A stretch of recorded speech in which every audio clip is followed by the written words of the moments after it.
started, we were discussing about the income under the head income from other sources, and in that we were discussing that which incomes are taxable under the head income from other sources. And in that we have discussed various income, and among them, the first income we have discussed, that is the dividend. So regarding the dividend, I have discussed with you that dividend is always taxable. Okay.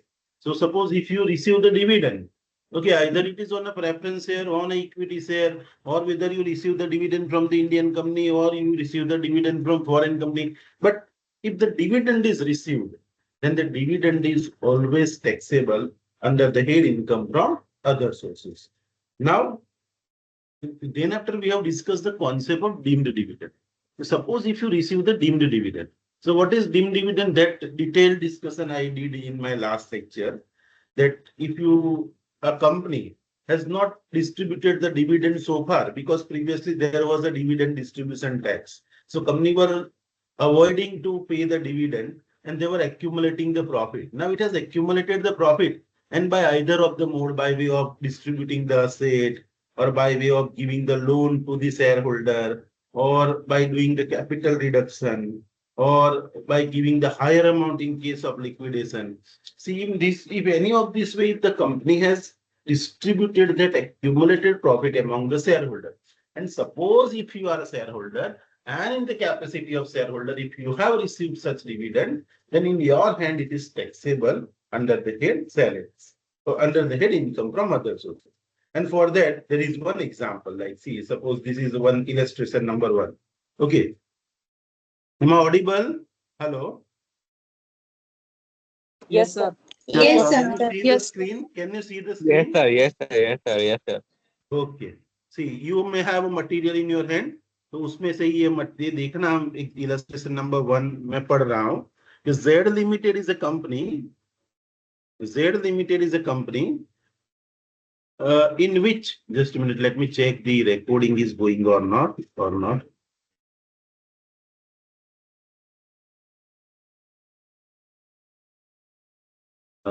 Yes, let us start. Z Limited is a company which is a public, in which the public are not substantially interested. Z Limited ऐसी company है जो substantially इसमें public substantially interested नहीं है. मैंने आपको बोला था कि जो कंपनी में पब्लिक सब्सटेंशियली इंटरेस्टेड नहीं है, मतलब वो कंपनी पब्लिक नहीं है, तो वो क्या है? Closely held company. ओके, ऐसी कंपनी को क्या कहा जाता है? जिसमें पब्लिक सब्सटेंशियली इंटरेस्टेड नहीं है, ऐसी कंपनी को क्लोजली हेल्ड कंपनी कहते हैं. और उसके बारे में हमने आगे एक प्रोविजन पढ़ा है कि अगर क्लोजली हेल्ड कंपनी अपने कोई शेयर होल्डर को, जिसका वो शेयर होल्डर का 10% से ज्यादा होल्डिंग है कंपनी में, ऐसे शेयर होल्डर को कंपनी अगर एक्यूमुलेटेड प्रॉफिट में से डिविडेंड देती है, मतलब सॉरी लोन देती है, तो वो लोन को डीम्ड डिविडेंड माना जाएगा, and in the hands of share holder it is taxable. तो सेम पॉइंट पे एग्जांपल है कि Z Limited is a company in which public are not substantially interested. Now K is one of the shareholder holding 15% equity shares. देखो वो company closely held है और इसके अंदर ये मिस्टर के का 15% से ज्यादा होल्डिंग है, मतलब 10 से ज्यादा. The accumulated profit of the company as on 31st March 2023 is a 10 lakh. देखो उसका accumulated profit कितना है? 12 lakh. Now company land 2 lakh to K by an account pay draft as on 1/10/2023, and loan was connected with the business of the company. Now K has repaid the loan to the company by account pay check on 31st March 2024. Examine the effect of borrowing and repayment of the loan by K on completion of his total income. Okay, तो एक इसमें क्या होगा? देखो, the section 222E says that any sum paid by the company in which the public is not substantially interested by way of advance or loan to the extent of company possesses the accumulated profit, who is a beneficial owner of the share, not less than 10%, but shall be deemed to be a deemed dividend. And in the case, Mr. K is a beneficial owner of the 15%, so therefore accumulated amount 2 lakhs so paid shall be treated as a deemed dividend. Okay, and even if the amount is repaid during the previous year, see, it will be deemed dividend, and even if the amount is repaid during the previous year. Okay, मतलब देखो ये सम में क्या कहना चाहते हैं कि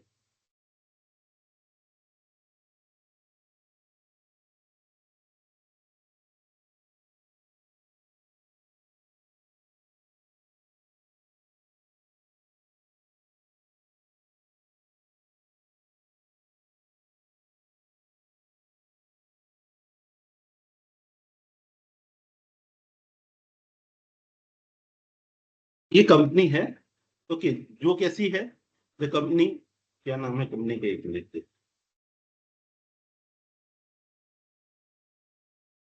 Z limited. Okay, तो जेड लिमिटेड है, ओके, उसके पास उसका एक्यूमुलेटेड प्रॉफिट कितना पड़ा है, प्रॉफिट पड़ा है उसके पास 15 लाख रुपया, ठीक है। Let us understand this example, 15 lakh उसके पास एक्यूमुलेटेड प्रॉफिट पड़ा है।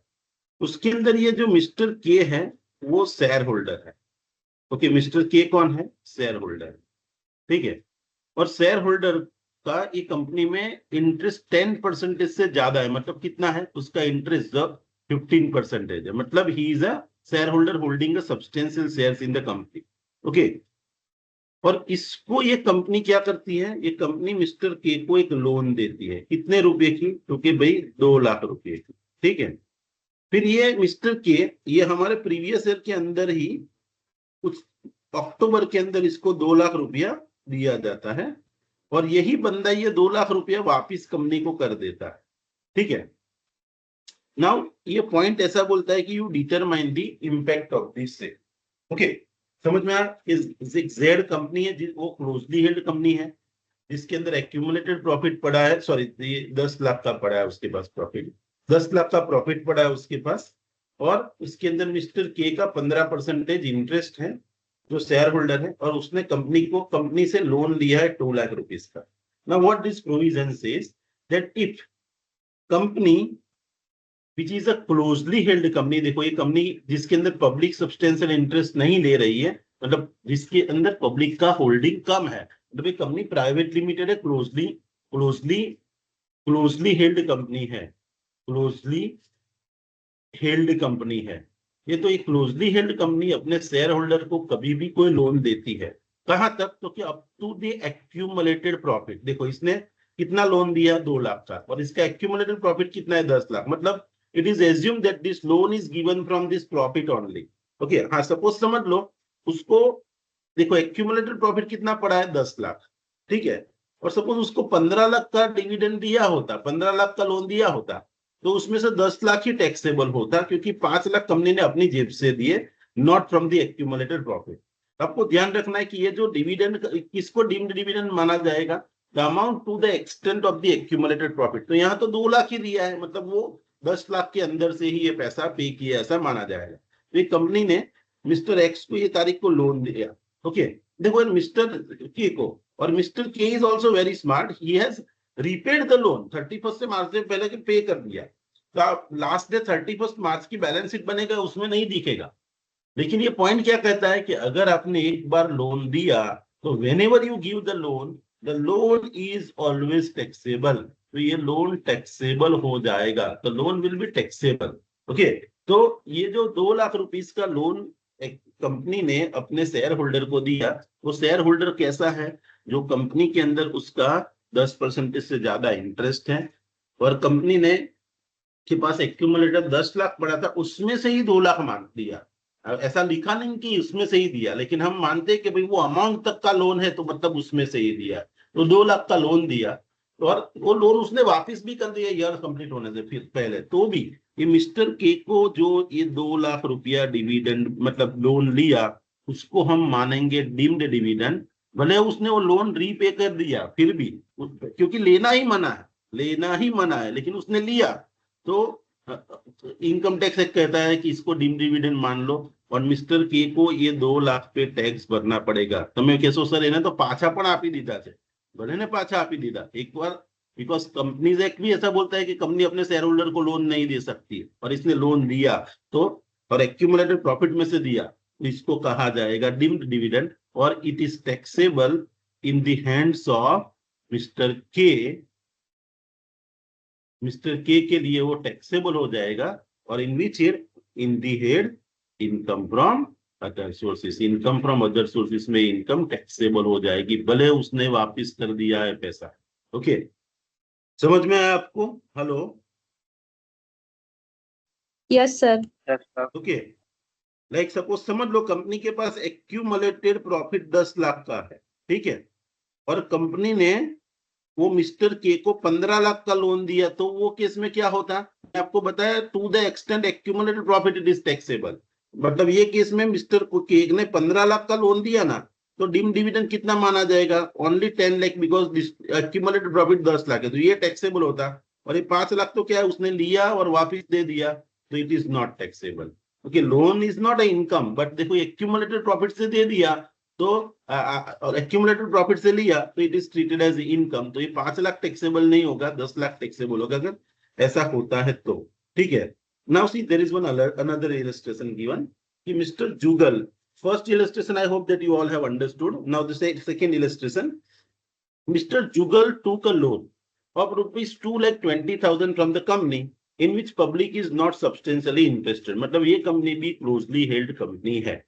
Now he holds 25% shares in the company, मतलब देखिए इसका होल्डिंग भी कंपनी में कितना है, 10% से ज्यादा है।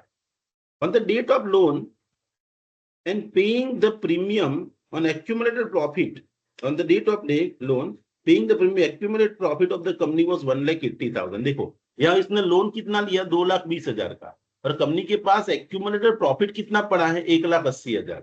Subsequently in the same year company declared the dividend on his shareholding. Jugal is entitled to receive the dividend of 35,000 which was set off against the loan. એટલે કંપનીએ બીજા બધાને ડિવિડન્ડ આપ્યું, નાને શું કીધું, તારે તો એક જે કંપનીની પાસેથી 2,20,000 લીધા જ છે, તો we will set off. और यहाँ बोला है compute the dividend, compute the amount that should be included in the Mr. जुगल। ये जुगल के लिए कितना टैक्सेबल होगा वो कैलकुलेट करने के लिए बोला है। देखो अभी यहाँ पे कंपनी के पास, देखो कंपनी के पास एक्यूमुलेटेड प्रॉफिट कितना पड़ा है, एक्यूमुलेटेड प्रॉफिट कंपनी के पास पड़ा है 1,80,000, ठीक है, और इसने लोन कितने का दिया, the loan is given for rupees 2,20,000। देखो आपको मैंने बताया कि अगर ऐसा सिचुएशन होता है कि if the loan amount is higher than the accumulated profit, तो कितने कितने तक का अमाउंट टैक्सेबल होगा, to the extent of accumulated profit, to the extent of accumulated profit, accumulated profit. तो कंपनी के पास एक्यूमुलेटेड प्रॉफिट कितना पड़ा है, 1,80,000। भले लोन दिया है 2,20,000 का, लेकिन मिस्टर जुगल के हाथ में कितना टैक्सेबल होगा, ओनली 1,80,000, क्योंकि इतना अमाउंट एक्यूमुलेटेड प्रॉफिट से दिया है ऐसा माना जाएगा, तो 1,80,000 विल बी टैक्सेबल। ठीक है, तो ये क्या हो जाएगा, it will be taxable in the hands of mister Jugal, taxable in the hands of mister Jugal. तो मिस्टर जुगल के हैंड में टैक्सेबल हो जाएगा 1,80,000। फिर बोला जाता है कि भैया कंपनी ने ये साल के अंदर 35,000 मिस्टर डिविडेंड दिया, सबको डिविडेंड दिया, और उसमें मिस्टर जुगल को भी 35,000 डिविडेंड मिलना था।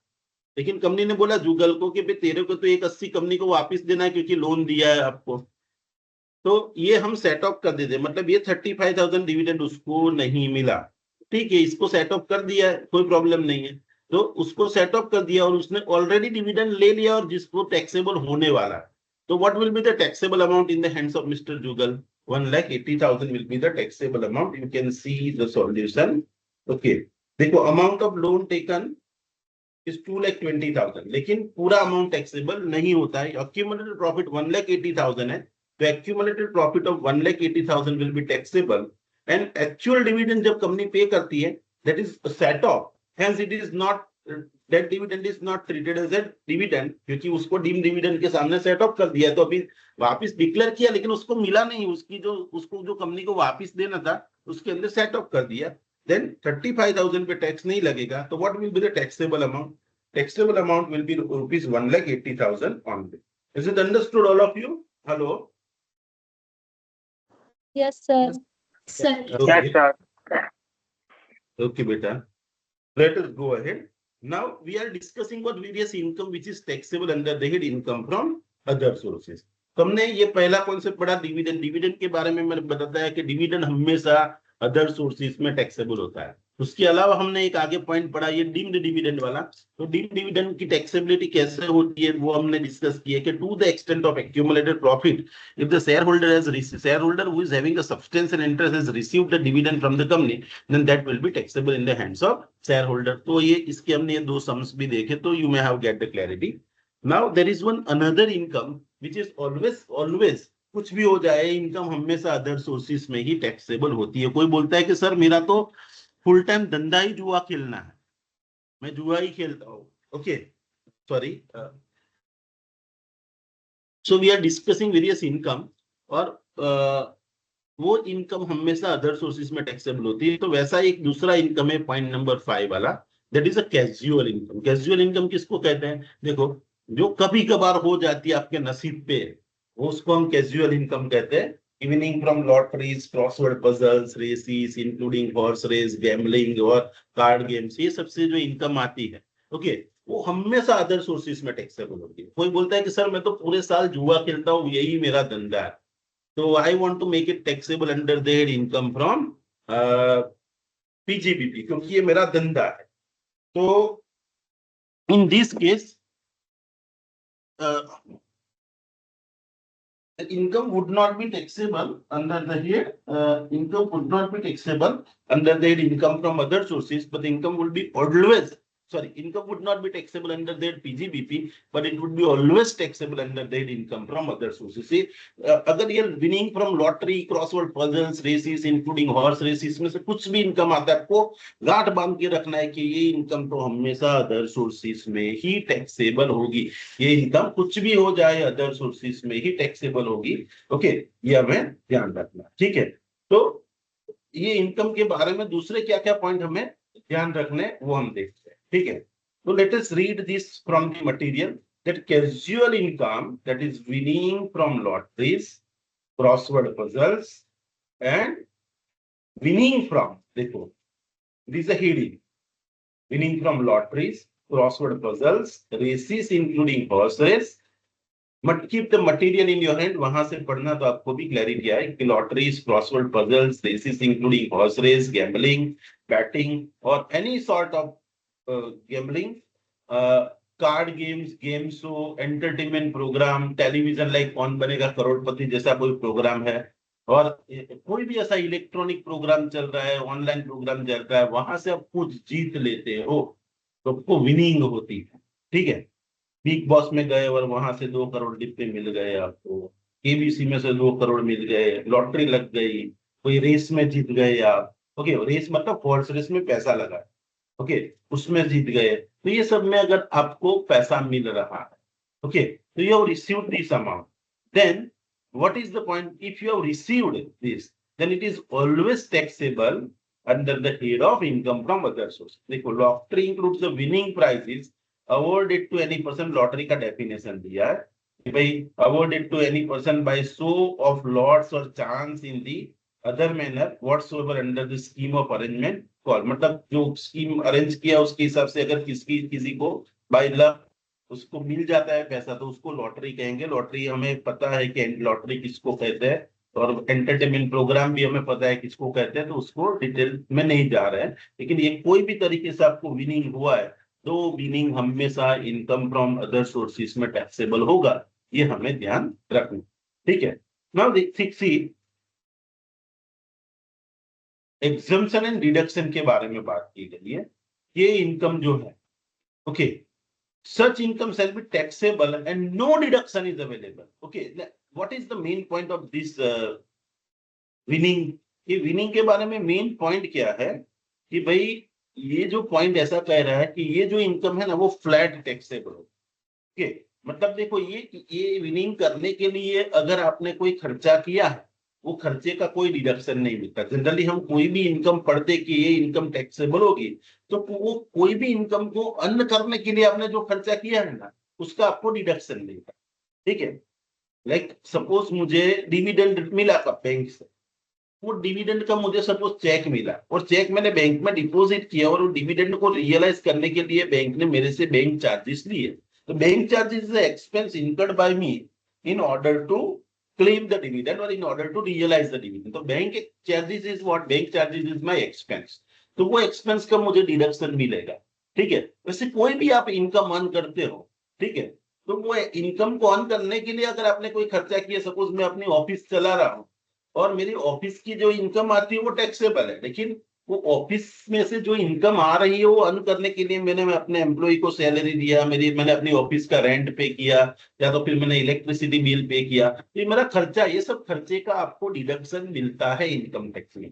लेकिन ये वाली जो एक इनकम ऐसी है, winning from lottery, crossword puzzles, races including horse race, ये सब के लिए जो विनिंग होता है, वो विनिंग का अमाउंट हमेशा टैक्सेबल होता है, वो विनिंग का अमाउंट हमेशा टैक्सेबल होता है। और उसके लिए कोई भी खर्चा किया है वो खर्चे का डिडक्शन नहीं मिलता। सपोज आप बोलोगे कि भाई सपोज किसी को लॉटरी लगी, वो बोला आज 1 करोड़ रुपए की लॉटरी लगी, तो 1 करोड़ टैक्सेबल हो जाएगा।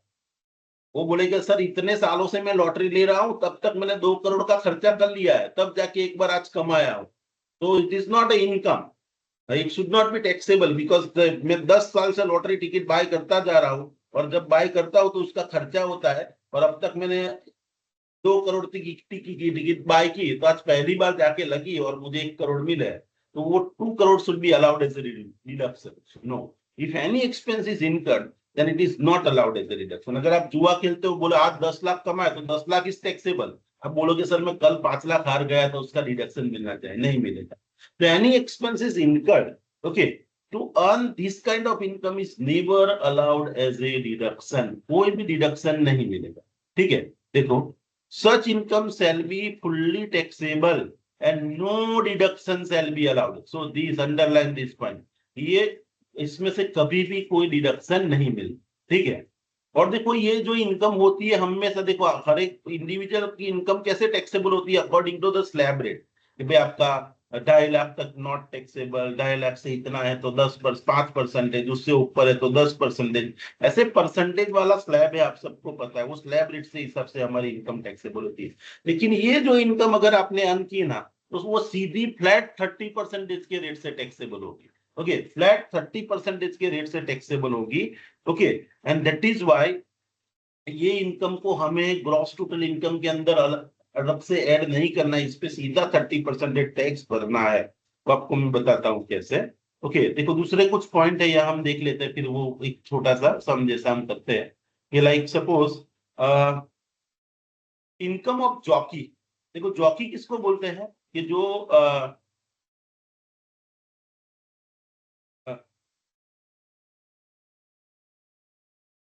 जो हॉर्स रेस के अंदर, हॉर्स रेस जब चलती है तो हॉर्स के ऊपर कोई बंदा बैठा होता है। ओके, और लोग घोड़े पे पैसा लगाते हैं, और वो जॉकी का काम तो क्या है, सिर्फ घोड़े को भगाने का काम।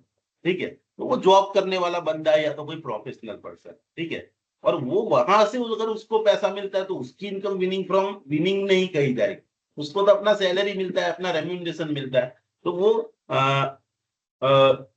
वहां से उसको इनकम मिलती है, वो winning from lottery, winning from races नहीं कहा जाता। ठीक है, लाइक सपोज 10 घोड़े लगाए और कोई एक घोड़े पे आप बैठे, ठीक है, लोग वो घोड़े पे पैसा लगाएंगे, और जो अगर वो घोड़ा जीत गया तो उन लोगों को पैसा मिलेगा। लेकिन आप घोड़े पे बैठे और आपको बोला कि घोड़ा भगाने का आपको 15,000 मिलेगा, तो वो 15,000 आपको मिला, तो that is not treated as a winning from horse race. वो तो आपको 15 फिक्स ही है, घोड़ो हारे वक्त तो तमने 15 मिले।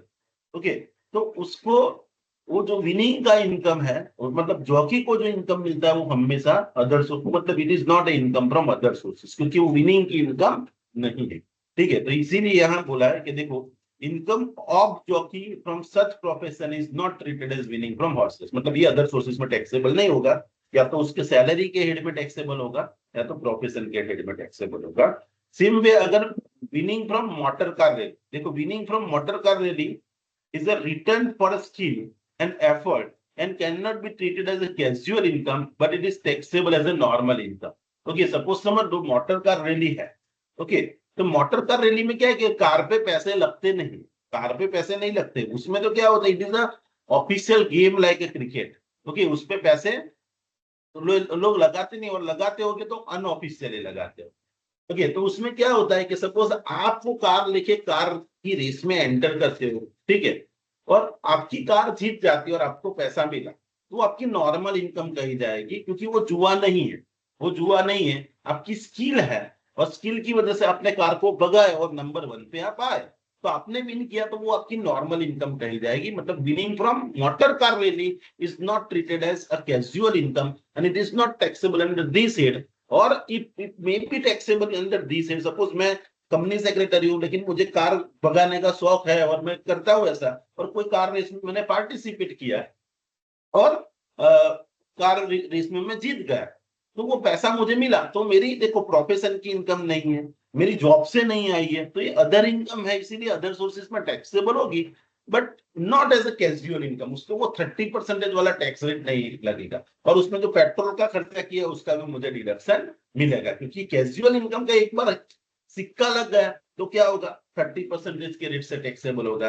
अगर कैजुअल इनकम का सिक्का लग गया तो उसमें से कोई भी एक्सपेंस किया तो डिडक्शन नहीं मिलेगा. लेकिन ये मोटर कार वाला जो है, अगर आपको मिला है, it is treated as a normal income and it is taxable as a normal income and it will not be treated as a casual income.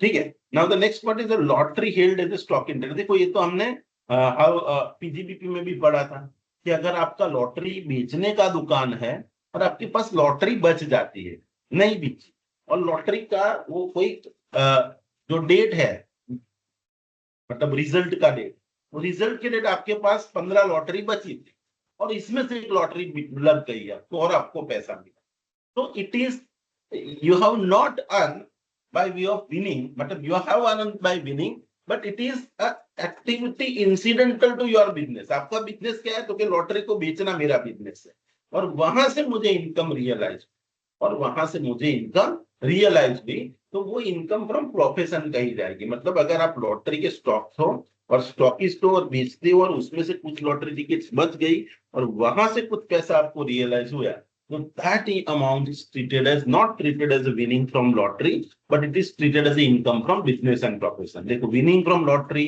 To the agent और trader out of the unsold stock of the ticket shall be treated as income incidental to his business. એનો main business શું છે કે lottery ticket વેચી ને એમાંથી commission કમાવા. પણ આ કેસમાં શું થયું છે, તો કે લોટરી ટિકિટ નથી વેચાઈ, वो नहीं बिकी हुई टिकट में से उसको एक लॉटरी लग गई, उसको कैजुअल इनकम नहीं गिनेंगे. It is treated as a normal income for that person. Okay, now see, no deduction shall be claimed from such income even if the expenditure is incurred exclusively wholly for such income. मतलब देखो, कोई खर्चा आपने यही income को earn करने के लिए किया है, then no deduction shall be allowed. कोई डिडक्शन नहीं मिलता, कोई भी खर्चा किया है इसको अर्न करने के लिए. ठीक है. और देखो, ये इनकम इज अ टैक्सेबल, ये इनकम टैक्सेबल होगी, और irrespective of the that maximum limit of exemption. आपको पता है कि इंडिविजुअल के केस में 2.5 लाख तक टैक्स नहीं लेता. अगर आप न्यू टैक्स रिजाइन ऑप्ट करते हो तो 5 लाख तक आपको टैक्स नहीं पे करना है. ठीक है. तो लेकिन इसमें ऐसा कुछ नहीं है. अगर आपने विनिंग फ्रॉम लॉटरी हुआ आपका, तो in that case even though the amount of winning is less than 2,50,000 और less than rupees 5 lakh, then also अगर न्यू टैक्स रिजाइन ऑप्ट किया तो आपकी मैक्सिमम टैक्सेबिलिटी की लिमिट 5 लाख है. तो अगर आपका विनिंग है तो वो टैक्सेबल होगा, भले आपका टोटल इनकम 5 लाख से कम है. फॉर एग्जांपल से सपोज समझ लो, एक छोटा सा एग्जांपल करते हैं, फिर एक दूसरा पॉइंट भी मुझे आपको पढ़ाना है यहाँ पे. तो देखो, सपोज ये मिस्टर एक्स है, ठीक है, ये मिस्टर एक्स है, और ये मिस्टर एक्स को एक लॉटरी टिकट, लॉटरी लग जाती है. ओके, और उसको लॉटरी लगती है 2 लाख रुपीस की, 2 लाख रुपीस की लॉटरी लगती है. तो this is a winning from lottery. देखिए, उसकी दूसरी कोई इनकम नहीं, मतलब उसकी सैलरी की इनकम नील है, हाउस प्रॉपर्टी की इनकम नील है, अदर सोर्सेज की इनकम नील है, उसका कैपिटल गेन का इनकम नील है, एंड इसका पीजीबीपी का इनकम भी नील है। ठीक है, तो अगर इसका मैं ग्रॉस टोटल इनकम कैलकुलेट करता हूं, ये बंदे का अगर मैं ग्रॉस टोटल इनकम कंप्यूट करता हूं, तो his gross total income is only 2 lakh. Now if you have to pay the tax, suppose इसमें से देखो ये इनकम में से, तो whatever is his income, okay, ये उसकी ग्रॉस टोटल इनकम हो जाती है। सपोज उसको ये इनकम में से ना तो 80C टू 80U के भी कोई डिडक्शन मिलते, यहाँ से कोई डिडक्शन नहीं मिलेंगे, ओके, ये हमेशा टैक्सेबल होगा। तो ये केस में क्या होगा, ये 2 लाख है, और देखो आपको पता है कि अगर assessee new tax regime opt करता है तो उसको 5 लाख तक कोई टैक्स नहीं भरना। अगर वो ओल्ड टैक्स रिजाइम ऑप्ट करता है, then up to 2,50,000 he is not required to pay any tax. This we know. Okay, and the tax का जो मैक्सिमम लिमिट है ये है इंडिविजुअल के केस में। अभी ये बोलेगा सर मेरा लॉटरी लगा है, just please turn off your mic, please turn off your mic, just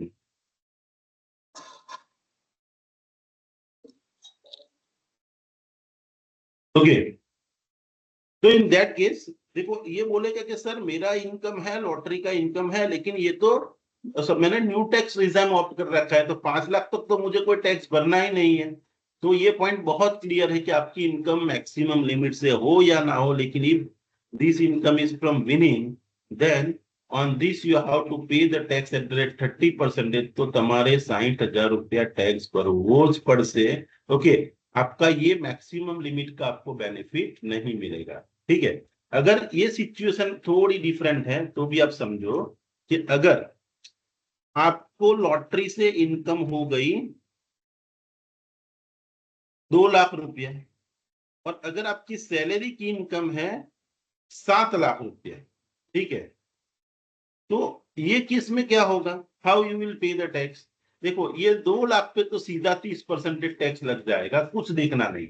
और ये जो 7 लाख है ना, उसमें आपको बेनिफिट मिलेगा कि भाई पहले 2,50,000 या पहले 5 लाख पे आपको नील टैक्स पे करना है, फिर 5 लाख से 10 लाख तक 5% है, ओके। तो 5 लाख से 10 लाख में कितना आता है, पहला 5 तो नील चले, बाकी कितना हो गया 2 लाख, ओके, टोटल कितना है 7 लाख। 7 में से पहला 5 लाख नील, और 5 लाख से 10 लाख तक सपोज 5% है, तो 2 लाख का 5%, that is 1 lakh rupees you will pay the tax on salary. और ये जो लॉटरी का अमाउंट है, ये लॉटरी पे तो आपको सीधा 30% ही पे करना है, और इसमें से कोई 80C या 80U तक के कोई भी डिडक्शन नहीं मिलेगा। मतलब यू मस्ट नो, अगर आपने इनकम कमाया, आपको कोई दूसरी इनकम नहीं है तो भी, और भले आपका टोटल अमाउंट 2,50,000 से कम है तो भी, 5 लाख से कम है तो भी, ये जो विनिंग हुआ, तो विनिंग पे तो टैक्स भरना और भरना ही है, ओके। और अगर आपकी दूसरी कोई इनकम है तो दूसरी कोई इनकम पे नॉर्मल टैक्स रेट लगेगा, लेकिन ये विनिंग का इनकम है उस पे तो हमेशा आपको 30% के रेट से ही टैक्स भरना पड़ेगा। तो दिस यू शुड रिमेंबर कि this will be always taxable at the rate 30%। No deduction is available, okay, कोई भी खर्चा किया है तो डिडक्शन नहीं मिलेगा। इवन चैप्टर 6 का मतलब 80C टू 80U वाले जो डिडक्शन है वो भी उसको नहीं मिलेंगे, तो इसका भी बेनिफिट नहीं मिलेगा। Now one another point which is not material mentioned in this material, but let us understand that point also, कि सपोज क्या होता है कि जब भी आपको ये विनिंग से इनकम होती है, whenever you earn the income from winning, okay, so ये जो आपको पैसा देने वाला है, मतलब जो भी एजेंसी से आपने विनिंग किया है, उसके ऊपर गवर्नमेंट ने क्या ड्यूटी डाली है कि उसका 30% टैक्स काट के ही उसको पैसा लो। मतलब ये 30% वो क्या डिडक्ट कर देगा, TDS। ओके, सपोज समझ लो आपको 1 लाख की लॉटरी लगी, ठीक है, तो वो जहां से अपनी लॉटरी लगी, वो क्या करेगा, 1 लाख का 30% डिडक्ट कर देगा। मतलब वो 30% TDS डिडक्ट करके आपको आपके हाथ में कितना पैसा देगा, कितना देगा, 70,000। तो आपके हाथ में विनिंग का पैसा हाथ में कितना आया, you have received only 70,000. Okay, आपके हाथ में सिर्फ 70,000 आए. Now this question arises that are you liable to pay the tax on this 1 lakh or on 70,000? Okay, so in income tax there is a concept. Whenever you see this, you have win how much? आपने 1 लाख जीता, ठीक है, और भले उसने tax 30% अपने हिसाब से काट के आपका टीडीएस वो जमा कर देगा. તમારામાંથી કાપી નાખશે ને ગવર્મેન્ટમાં જમા કરી દેશે તમારા જ પાન નંબરની સામે. ओके, तो તમારો 30,000 टैक्स भरे जैसे एडवांस में, ठीक है. अभी जब असेसमेंट ईयर आएगा, जब असेसमेंट ईयर आएगा तो आपको आपकी इनकम पे टैक्स भरना है. तो आप आपकी इनकम लोगे, तो क्या इनकम लोगे भाई? विनिंग फ्रॉम लॉटरी की इनकम कितनी मैं कंसीडर करूं? क्योंकि विनिंग फ्रॉम लॉटरी की इनकम आपको 70,000 नहीं, but you have to consider 1 lakh, और ये 1 लाख को कंसीडर करके आपको टैक्स भरना है. सपोज समझ लो विनिंग का मेरा 1 लाख है, और सपोज मेरी सैलरी की इनकम है 8 लाख रुपया, और ये दोनों पे का कंबाइन करके मैंने टैक्स कैलकुलेट किया है भाई. इसका 30% के हिसाब से 30,000, इसका 30% के हिसाब से 30,000 टैक्स मैंने कैलकुलेट किया. इस सैलरी का टैक्स मैंने कैलकुलेट किया, सपोज समझ लो ये 40,000 आता है, ठीक है. मतलब total tax liability for my assessment year is 70,000. लेकिन समझो कि जब मैंने लॉटरी विन किया था तो विनिंग के टाइम पे मेरा टीडीएस ऑलरेडी डिडक्ट हो गया था, तो मेरा टीडीएस उधर क्रेडिट बोलता होगा, तो इसकी मुझे क्या मिल जाएगा? सेट ऑफ मिल जाएगा. तो अभी मुझे गवर्नमेंट को टैक्स कितना पे करना है? 40,000, ठीक है. ટેક્સ ખરેખર મારે કેટલો પે કરવો પડે? 70,000. પણ પેલા જયારે કાપીને ત્યાં ઓલરેડી ગયા વર્ષે જમા જ કરાવી દીધા था 30,000, तो वो तो मेरा उधर जमा बोलता होगा, तो उतना मुझे नहीं पे करना है. लेकिन तो 7 मुझे 40,000 पे करना है. मतलब this is called set of, ये सेट हो जाएगा, ठीक है. लेकिन आपको ध्यान रखना है कि whenever you are calculating the income for assessment year, tax for the assessment year, you have to take the full income here. On full income you have to calculate the tax, and then after it will be set off against with your other income, and you will get the refund or your income tax will get adjusted. But see, अगर आपको ऐसा amount दिया है, suppose आपने 1 lakh win किया, okay, और 30,000 TDS cut गया, और आप 30,000 टीडीएस कट गया और आपको 70,000 मिला, तो whenever you are calculating the income from other sources, तो आपको ध्यान रखना है कि आपको ये 70,000 नहीं लेना है, आपको क्या लेना है? 1 लाख. ओके, तो जब भी जो देखो, इसको बोला जाता है ग्रॉस अमाउंट, इसको बोला जाता है टीडीएस, और इसको बोला जाता है नेट अमाउंट. तो कोई भी सम सॉल्व करते टाइम पे अगर आपको नेट अमाउंट दिया है तो आपको उसको ग्रॉस अप करना है. तो कैसे ग्रॉस अप करोगे? तो अगर gross up amount means what, कि भाई the net amount plus TDS is equal to gross amount. मेरा नेट अमाउंट कितना है? 70,000, ओके, प्लस मेरा टीडीएस कितना है? 30,000. So what will be my winning income? My winning income will B 1 lakh. ठीक है. देखो, अगर सीधा ये दोनों दे दिए आपको सम में, तो ऐसे आप ग्रॉस अप करके अमाउंट ले सकते हो. कभी कभार क्या होता है, हेलो, कभी कभार क्या होता है कि आपको ग्रॉस अमाउंट मतलब टीडीएस का अमाउंट नहीं दिया होता है, आपको बोला है सम के अंदर सीधा ऐसा ही लिखा है कि winning from lotteries, okay, bracket में लिखा है रेट ऑफ टीडीएस 30%, और आपको अमाउंट दिया है 70,000, ठीक है, और यहाँ ब्रैकेट में लिखा है नेट, मतलब ये अमाउंट नेट दिया. तो आपको ये नेट अमाउंट कभी भी लेना नहीं है. सम सॉल्व करते टाइम पे आप जब अलग अलग इनकम का टोटल करके लिखते होगे तो इसको 70 नहीं, लेकिन आपको उसको ग्रॉस करना पड़ेगा. तो how you will gross the amount? You can gross the amount. तो gross amount is equal to, आपको ये फॉर्मूला यूज करनी है, gross amount is equal to net amount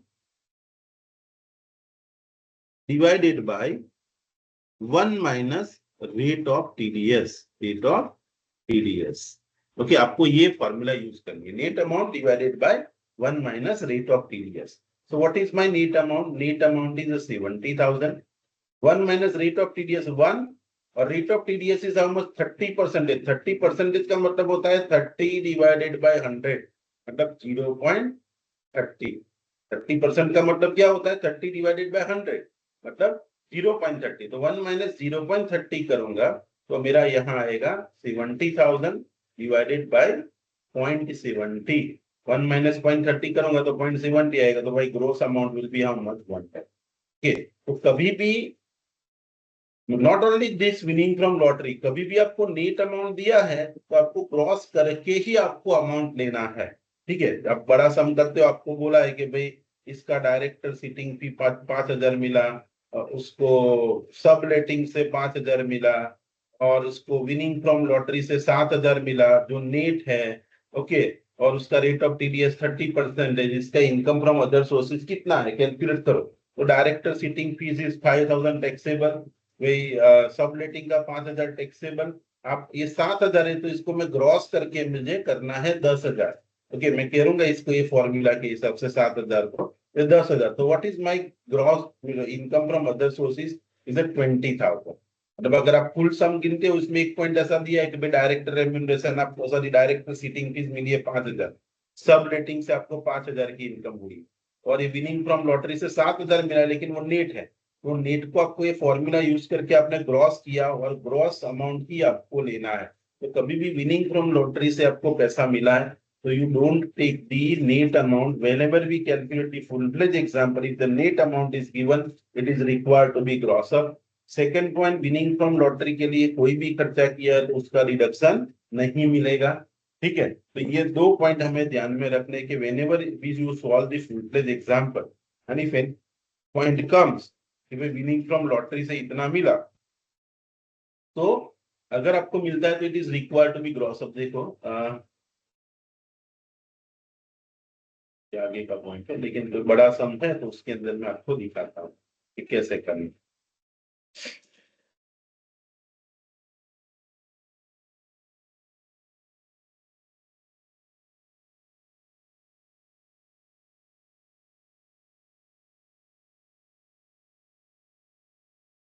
देखो ये यहाँ पे आपको दे दिया कि भाई आपको कुछ पैसा मिला है विनिंग फ्रॉम हॉर्स रेस, तो और ये दिखा है 12,300, लेकिन यहाँ ब्रैकेट में क्या लिखा है ग्रॉस, तो आपको ग्रॉस करने की जरूरत नहीं है. लेकिन यहाँ पे नेट लिखा होता तो वो फॉर्मूला के हिसाब से आपको ग्रॉस करने की जरूरत पड़ती. तो यहाँ तो ठीक है. देखो कभी कभार ये इसमें इसने सम सीधे साधे दिए जिसके अंदर नेट नहीं दिया है, ग्रॉस ही डायरेक्ट दे दिया है. लेकिन अगर नेट दिया है तो आपको देखो, जैसे देखो यहाँ पे है विनिंग फ्रॉम लॉटरीज दिया है, ये पूरा सम है फुल पे, और इसके अंदर आपको विनिंग फ्रॉम लॉटरीज कितना दिया 33,500. ठीक है, ये बड़ा सम है इसके अंदर. Can you see this sum? Hello, yes sir. Okay, इसमें देखो ये जो 4 नंबर का पॉइंट आप देख सकते हो, इसमें विनिंग फ्रॉम लॉटरी दिया है 33,500. ठीक है, और आपको अमाउंट बाजू में ब्रैकेट में क्या लिया देखा है नेट, तो उसको ग्रॉस करना पड़ेगा. तो 33,500 को मैं ग्रॉस करूंगा तो हम क्या करेंगे, देखो इसका ग्रॉस कर कैसे करते हैं. तो भाई ये 33,500 is a net amount divided by 1 minus rate of TDS, मतलब वो हमेशा 30% ही होता है. तो देखो 33,500 डिवाइडेड बाय 0.70 करोगे तो जो अमाउंट आता है that is your gross amount. Okay, तो देखो ये कितना होगा, लेट अस सी,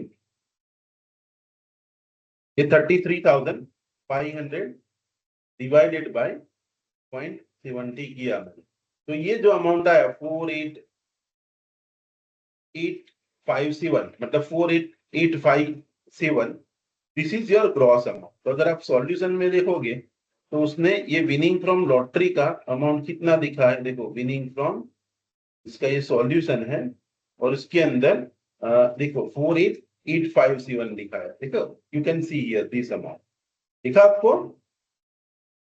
hello, yes sir. Yes okay, तो सर. यहाँ दिया हुआ अमाउंट कितना है 33,500 दिया. ठीक है, लेकिन यहाँ मैंने टैक्सेबल अमाउंट क्या लिया, ग्रॉस अमाउंट दिया. तो कभी भी नेट अमाउंट दिया है तो बाय यूजिंग दिस फॉर्मूला, मतलब देखो हमें एग्जाम में से बड़े सम आएंगे, तो बड़े सम सॉल्व करते टाइम पर हमें ये ध्यान रखना है कि भाई नेट अमाउंट दिया है तो I need to gross up. Okay, और इसके लिए कोई खर्चा किया तो वो खर्चे का डिडक्शन नहीं मिलेगा. ठीक है, अगर वो उसने कोई खर्चा किया है तो that is not allowed as a deduction. यहाँ कोई खर्चा दिए कि expense for purchase of lottery ticket, So that is not allowed as a deduction, or winning from lottery will be always taxable. Okay, so this is the point that we are supposed to keep in our mind, that if the net amount of the winning from lottery is given, then it is required to be gross up. उसको gross up करना जरूरी है. ठीक है. Now, so ये भी दिखा है, ग्रॉसिंग अप का पॉइंट भी यहाँ पे दिया है, लेकिन उसको इंटरेस्ट के बाद दिया. देखो यहाँ उसके बाद एक पॉइंट है कि अगर आपको लॉटरी या crossword puzzles, races including horse race से कोई इनकम नहीं होती, but nowadays there is online time, तो अगर कोई ऑनलाइन गेमिंग की ऐप है और वहां से अगर आपने विनिंग किया, तो ऑनलाइन गेमिंग से भी अगर आप कुछ विन करते हो, that is treated as a casual income and it is taxable, and see, it is taxable under their income from other sources, and on that you also have to pay the tax at rate 30%. मतलब ये winning from lottery जैसा ही same point है. अगर online gaming से आपने किया तो उसकी सेम ट्रीटमेंट देंगे जैसी हम लॉटरी की देते हैं. तो online gaming is also taxable. Now suppose if you have earn the income from the various securities. देखो, अगर आपने सिक्योरिटीज में इन्वेस्ट कर रखा है, मतलब कोई कंपनी की आपके पास शेयर्स है, तो देखो शेयर्स में इन्वेस्टमेंट किया है तो शेयर पे तो आपको डिविडेंड मिलता है, और डिविडेंड की ट्रीटमेंट आपको मैंने पहले ही पढ़ा दी कि dividend is always taxable, and it is always taxable under the head income from other sources. तो डिविडेंड तो हमेशा अदर सोर्सेस में टैक्सेबल होगा ही होगा. तो यहाँ कौन सी सिक्योरिटी की बात की गई है? तो कि भाई शेयर नहीं, लेकिन शेयर के अलावा के जो सिक्योरिटीज है, मतलब डिबेंचर, गवर्नमेंट बॉन्ड, डिपॉजिट्स, ऐसा कोई भी सिक्योरिटीज है. ओके, गवर्नमेंट कोई भी सिक्योरिटीज है, या तो फिर कोई कंपनी के आपने डिबेंचर्स ले रखे और उसका आपको इंटरेस्ट मिलता है. ओके, तो वो इंटरेस्ट कहाँ टैक्सेबल होगा? देखो, देयर आर टू पॉसिबिलिटी. अगर कोई इन्वेस्टमेंट कंपनी है और उसका मेन धंधा इन्वेस्टमेंट करना ही है, अलग अलग कंपनी के डिबेंचर उसने बाय कर रखे, अलग अलग कंपनी की अलग अलग गवर्नमेंट सिक्योरिटीज उसने बाय कर रखी, और वो इन्वेस्टमेंट कंपनी को इंटरेस्ट मिलता है, तो उसका तो मेन धंधा ही इन्वेस्टमेंट करना था और उससे इनकम हुई, तो उसके लिए वो पीजीबीपी में टैक्सेबल होगा.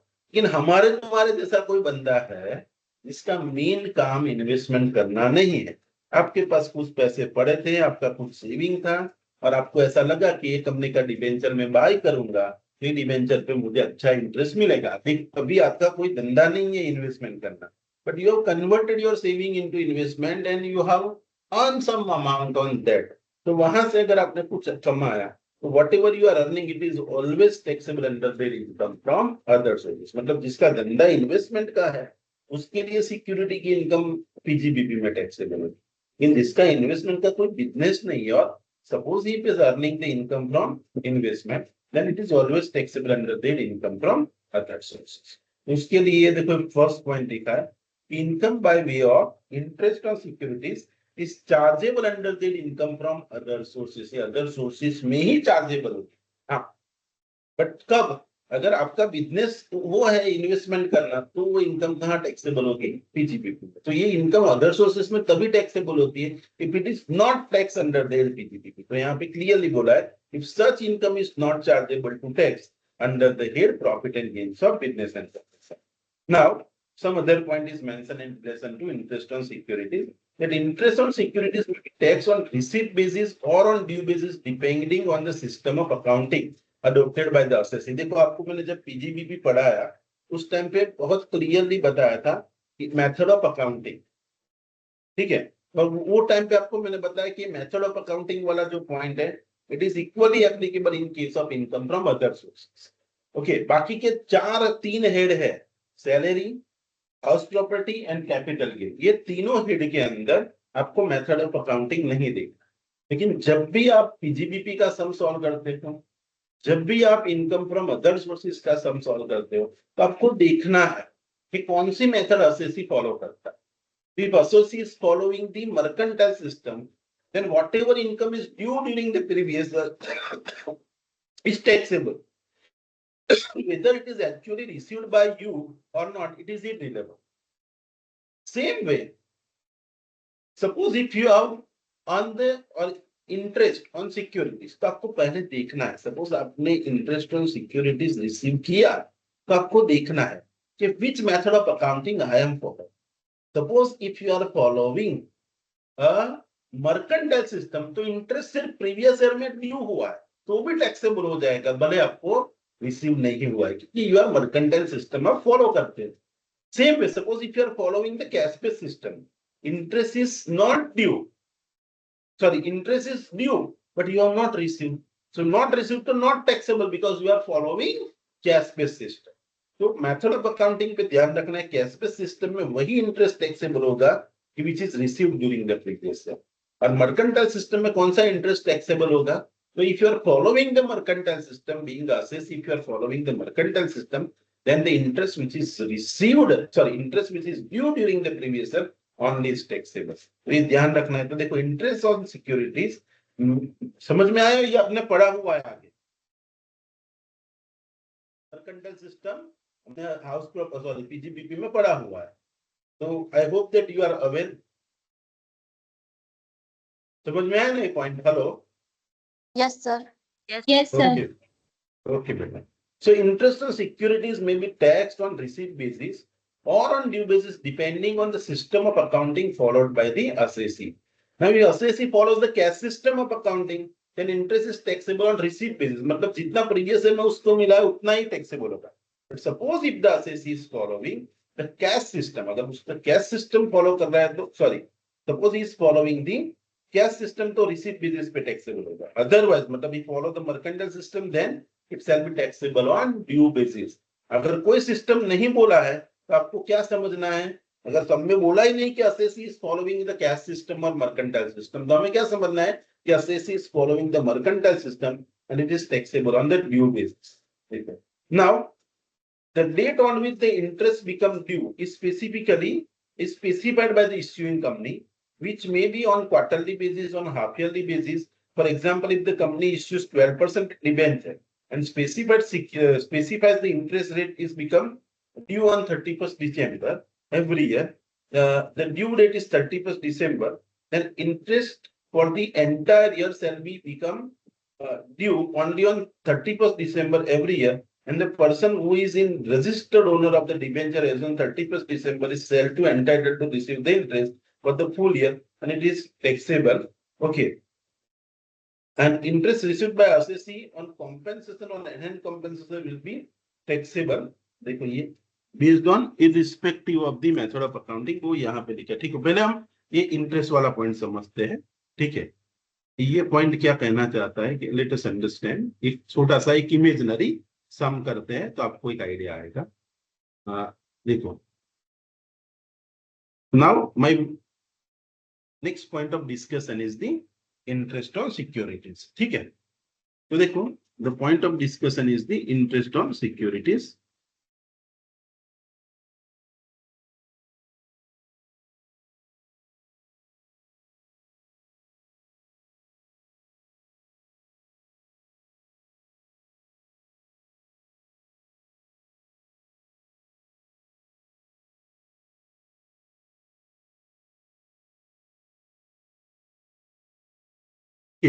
सपोज कोई सिक्योरिटीज में आपने इन्वेस्टमेंट कर रखा है, तो interest on securities is always taxable under the head income from other sources. से आपको पता है कि अदर सोर्सेज में टैक्सेबल होगा if it is not tax in PGBP. अगर किसी का मेन बिजनेस ही इन्वेस्टमेंट का है तो उसके लिए वो इनकम कहाँ टैक्सेबल हो जाएगी, उसके लिए वो इनकम पीजीबीपी में टैक्सेबल हो जाएगी। इन हमारे तुम्हारे जैसे लोग हैं जो इन्वेस्टमेंट का धंधा नहीं करते और सिर्फ सेविंग में से इन्वेस्टमेंट किया है और उसको इंटरेस्ट मिला, तो income will be taxable under that income from other sources. ये तो हमने समझ लिया। ठीक है, फिर the next point is that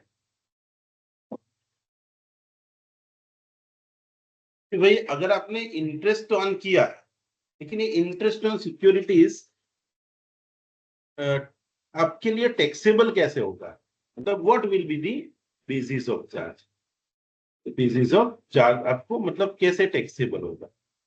तो it depends on what, depends on the method of accounting. Assessee कौन सी मेथड ऑफ अकाउंटिंग फॉलो कर रहा है उस पर डिपेंड करता है। ठीक है, depends on what method of accounting, कि असेसी कैसी मेथड ऑफ अकाउंटिंग फॉलो करता है। Suppose assessee is following the mercantile system. Okay, तो क्या होगा, ये ड्यूरिंग द प्रीवियस ईयर जितना भी इंटरेस्ट ड्यू हुआ है वो टैक्सेबल होगा। ओके, भले आपको रिसीव हुआ है या नहीं हुआ। लेकिन suppose if you are following the cash based system, okay, तो ये प्रीवियस ईयर के अंदर जितना आपने किया होगा तो टैक्सेबल होगा, जितना आपने रिसीव किया है। सपोज लास्ट ईयर में कोई इंटरेस्ट ड्यू हुआ था लेकिन यहाँ रिसीव हुआ, तो it will be taxable here on receive bills when you are following the cash based system। लेकिन अगर मर्केंटाइल सिस्टम फॉलो करते आपको मिला है या नहीं मिला, but if interest is become due during the previous year then it is taxable. ठीक है, अभी एक्चुअल में मतलब ये तो आपने समझ लिया। अभी एक्चुअल प्रैक्टिस में क्या होता है कि whenever the company issues the debenture or company issues the any government issues any securities, तो उसके अंदर इंटरेस्ट की डेट फिक्स होती है। और वो इंटरेस्ट किसको मिलता है? क्योंकि वो इंटरेस्ट के डेट के दिन जिसके पास वो सिक्योरिटी है उसको मिलता है। अब समझ लो, आप हो मिस्टर एक्स। आप कौन हो? Mister x. ठीक है, अभी एक कंपनी है एबीसी लिमिटेड, और एबीसी लिमिटेड ने डिबेंचर इश्यू किए। ओके, डिबेंचर का रेट ऑफ इंटरेस्ट रखा है उसने 10%। ठीक है, डिबेंचर का रेट ऑफ इंटरेस्ट कितना रखा है? 10%। और एक डिबेंचर की कीमत है 10 रुपया, ये इसकी फेस वैल्यू।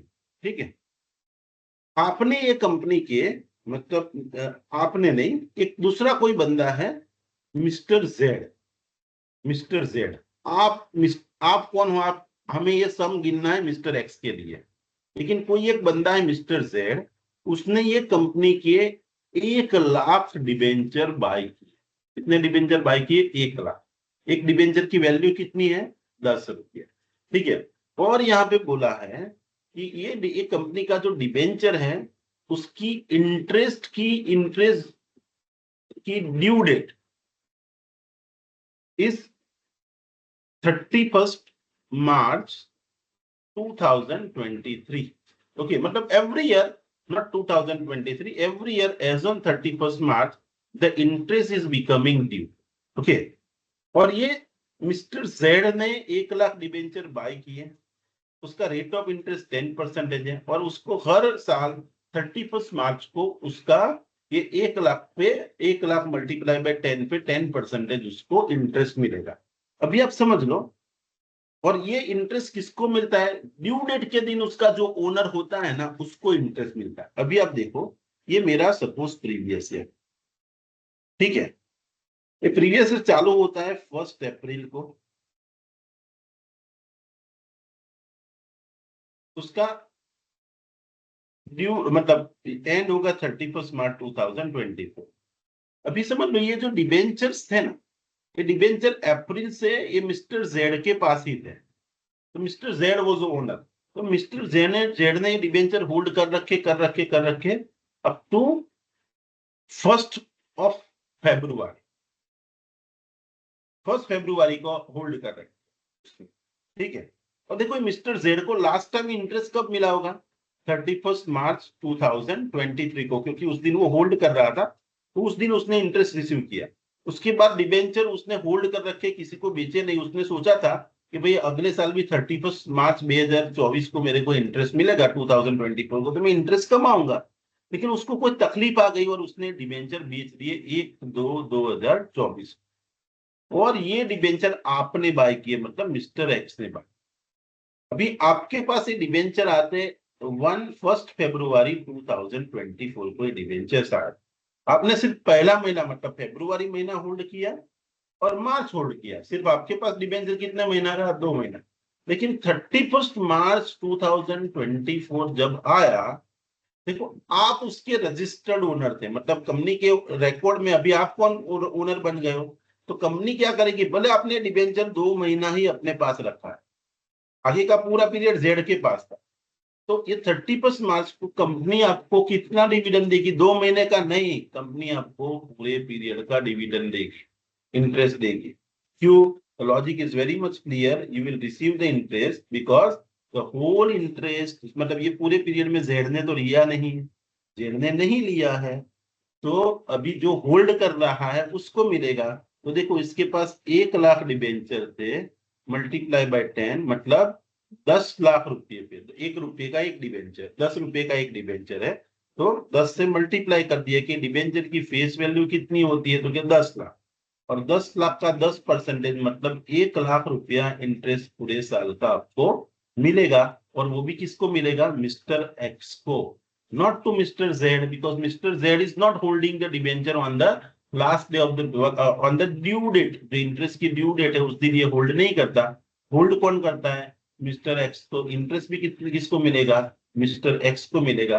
और mister X is liable to pay the tax on this income. वो बोले क्या सर मैंने तो 2 ही महीना रखा है, ठीक है, रिसीव कितना किया आपको, कंपनी ने आपको 1 लाख दिया, you have to pay the tax on this one. समझ में आया। तो पीरियड ऑफ होल्डिंग से कोई लेना देना नहीं, आपको क्या देखना है कि on the due date if you are holding, then जो आगे उसने रिसीव किया था उससे आगे देखो, आगे उसने 31 मार्च 2023 को रिसीव किया था। ये डेट और ये डेट के बीच का डिफरेंस कितना है, 1 साल। तो 1 साल का आपको सीधा इंटरेस्ट मिल जाएगा। तो आपने कितना पीरियड होल्ड किया उससे कोई लेना देना नहीं है। Okay, you have to just calculate the interest कि भाई on the due date of interest if I am holding the debenture see for the last due date to current due date whatever is the period, वो period का मुझे interest मिलेगा। समझ में आया आपको। Hello, yes sir. Okay, sir sir yes बेटा। अभी देखो एक सर जब कॉन्सेप्ट, हम हेलो हाँ बोलिए। हाँ सर, जब हम अकाउंट्स में इन्वेस्टमेंट अकाउंट बनाते हैं तब हम उसमें जो ये जो 10 मंथ का जो इंटरेस्ट है वो सामने वाले को देते हैं, ऐसा दिखाते हैं ना हम उसमें, तो वो हमें माइनस में नहीं मिलता, मतलब हमें सिर्फ बेटा नहीं नहीं नहीं, वो क्या होता है कि वो आपने वो इन्वेस्टमेंट अकाउंटिंग वाला चैप्टर टीवाई बीकॉम में पढ़ा हो, ठीक है, और हाँ सर वहां आप वो कम इंटरेस्ट और है ना ये सब गिनते हैं। ये वाला हाँ पॉइंट हाँ आपको याद आया होगा।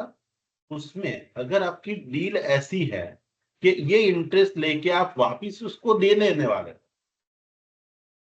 तो आपके लिए टैक्सेबल नहीं होगा। लेकिन ये इंटरेस्ट आपने ही रिसीव किया है, और if you are having no such deal, मतलब suppose you have buy with the come interest, मतलब इंटरेस्ट भी आप ही लोगे, ऐसे तरीके से आपने बाय किया, तो it is taxable in your hand. Okay, वहां तो क्या करते हैं, आप इन्वेस्टमेंट की कॉस्ट कैलकुलेट करते हो, वहां इनकम नहीं कंप्यूट करते। सपोज आपने समझ लो ये 1 लाख के डिबेंचर मैंने बाय किए 10 लाख के, लेकिन मुझे पता है 2 महीने के बाद इंटरेस्ट मुझे मिलने वाला है, तो मुझे इन्वेस्टमेंट कितने में पड़ा, मेरा इन्वेस्टमेंट तो सिर्फ 9 लाख में पड़ा, क्योंकि 1 लाख का मुझे इंटरेस्ट मिल गया। तो वहां पे इन्वेस्टमेंट की कॉस्ट कैलकुलेट करते हो, वहां इन्वेस्टमेंट की वैल्यू कैलकुलेट करते हो। और यहाँ पे मैं क्या कंप्यूट करता हूँ, इनकम कंप्यूट करता हूँ। तो income tax department is this concern with that कि भाई आपको 2 महीने आपके पास था, इनकम टैक्स डिपार्टमेंट तो बोला आपको इंटरेस्ट मिला, आपके लिए ड्यू हुआ, you have to pay the tax. Income tax act is list concern with this all. Okay, तो आपको यही देखना है कि अगर आपने इंटरेस्ट रिसीव किया है, आपका उसके साथ कोई डील नहीं है कि मैं आपको वापस दे दूंगा, तो अगर इंटरेस्ट आपको मिला है, आपके लिए ड्यू होगा, तो you have to pay the tax. Okay, okay sir clear? Now, this yes is sir one point. This is one another point. Avoidance of tax by certain transaction. Okay, this is also known as a bond washing transaction. देखो इस पे आपको एक short note exam में आ सकती है। Okay, अगर मुझे कोई पूछने के लिए सब नहीं मिला, I can ask the short note also कि भाई बॉन्ड वॉशिंग ट्रांजेक्शन किसको कहते हैं। देखो बॉन्ड वॉशिंग ट्रांजेक्शन अच्छे से समझें। अभी इंटरेस्ट के केस में क्या होता है, in case of this interest what happens कि कुछ लोग बहुत स्मार्ट होते हैं, टैक्स बचाने का कुछ अलग धंधा निकालते हैं। लाइक सपोज ये मेरा प्रीवियस है, ठीक है, और ये प्रीवियस मेरे पास कोई कंपनी के डिबेंचर पड़े, और ये प्रीवियस ईयर में मुझे, और वो कंपनी मुझे 6 मंथली इंटरेस्ट देती है, 6 मंथली, मतलब एक इंटरेस्ट मेरा डिबेंचर पे 30 जून को ड्यू होता है, और दूसरी बार 31 दिसंबर को, मतलब साल में 2 बार इंटरेस्ट ड्यू होता है। अभी समझ लो मेरे पास 1 लाख के डिबेंचर है, ठीक है, और उसका रेट 1 लाख रुपीस का ही है, और इसका रेट ऑफ इंटरेस्ट सपोज 10% है, तो देखो पहले मुझे लास्ट में कब मिला होगा, क्योंकि लास्ट में मुझे 31 दिसंबर 2023 को मिला होगा। उसके बाद ये मेरा प्रीवियस ईयर 1 अप्रैल को चालू हो जाता है, 1 अप्रैल 2024 को। तो 1 अप्रैल 2024 में क्या करे होगा, क्योंकि my interest is become due on 30th June. 30th जून को मुझे लास्ट ड्यू डेट से करंट ड्यू डेट तक का, मतलब ये पीरियड कितना है, 6 मंथ। तो I will receive the interest for 6 month, मुझे 6 मंथ का इंटरेस्ट मिलेगा। तो I am receiving the 6 month interest. तो 1,10,000 divided by 12 multiply by 6। Okay, तो 6 महीने का इंटरेस्ट मुझे मिलेगा 100 से डिवाइड करते, ठीक है। 1,00,000 નું આખા વર્ષનું इंटरेस्ट થાય 10,000, तो यहाँ आएगा 5,000 इंटरेस्ट। मतलब आपको इंटरेस्ट मिलता है, इंटरेस्ट 30 जून को 5,000 मिलेगा और आपको 31 दिसंबर को भी आपको 5,000 मिलेगा। मतलब दोनों टाइम पे अगर आप होल्ड कर रहे हो तो आपको 5,000 इंटरेस्ट साल में मिलने वाला। अभी आप कितने स्मार्ट हो, आप क्या करते हो, ये पूरा पीरियड डिबेंचर आपके ऊपर नाम रखते हैं, ठीक है। अभी आप समझ लो कि मेरे यहाँ कोई मेरा एम्प्लॉय या मेरी वाइफ है, उसकी कोई इनकम नहीं, मेरी वाइफ की कोई इनकम नहीं है। तो मैं क्या करता हूँ, जैसे 30 जून आने वाली है नजदीक, मुझे पता है कि इंटरेस्ट ड्यू होने वाला है और इंटरेस्ट रिसीव होने वाला है, ओके। तो मेरे ये डिबेंचर है ना, मेरी वाइफ को ट्रांसफर कर देता हूँ। अभी कंपनी के रिकॉर्ड में क्या हो जाएगा, वो will be owner, my wife will be owner. तो ये इंटरेस्ट किसको मिलेगा, मुझे नहीं मिलेगा, मेरी वाइफ को मिलेगा। तो अगर मेरी वाइफ की दूसरी कोई इनकम नहीं है तो ये उसके लिए टैक्सेबल नहीं होगा, क्योंकि उसका इनकम 2,50,000 से कम है, ठीक है। मेरी इनकम दूसरी है बहुत सारी, तो मैं क्या करूंगा, तो अगर मेरे लिए होगा तो मेरी इनकम में ऐड होकर अदर सोर्सेस में टैक्सेबल होगा। तो मैं क्या करता हूं, जब जब ड्यू डेट आती है, ये डिबेंचर मैंने वाइफ को ट्रांसफर किया, फिर जैसे उसने इंटरेस्ट रिसीव कर लिया, वापिस मैं डिबेंचर अपने नाम पे कर लेता हूँ। फिर दूसरी ड्यू डेट आती है, तो उससे पहले 1-2 दिन पहले मैं डिबेंचर अगेन मेरी वाइफ को ट्रांसफर कर देता हूँ।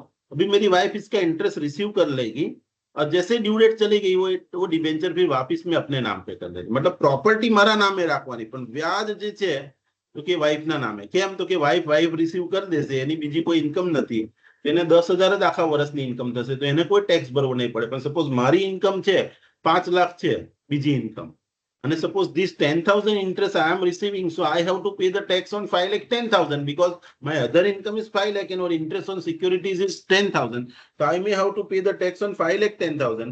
तो इस पे मेरे को टैक्स भरना पड़ेगा, लेकिन मेरी वाइफ को नहीं भरना पड़ेगा। इसीलिए मैं ऐसा धंधा करता हूँ कि जैसे जैसे जब ड्यू डेट आती है तो ड्यू डेट से पहले अपने वाइफ के नाम पे ट्रांसफर कर देता हूँ। जैसे, और मुझे डर भी है कि शायद डाइवोर्स हो गया तो डिबेंचर पण લઈને જતી રહેશે, એટલે પાછો હું શું કરું છું, डिबेंचर अपने नाम पे कर देता हूं।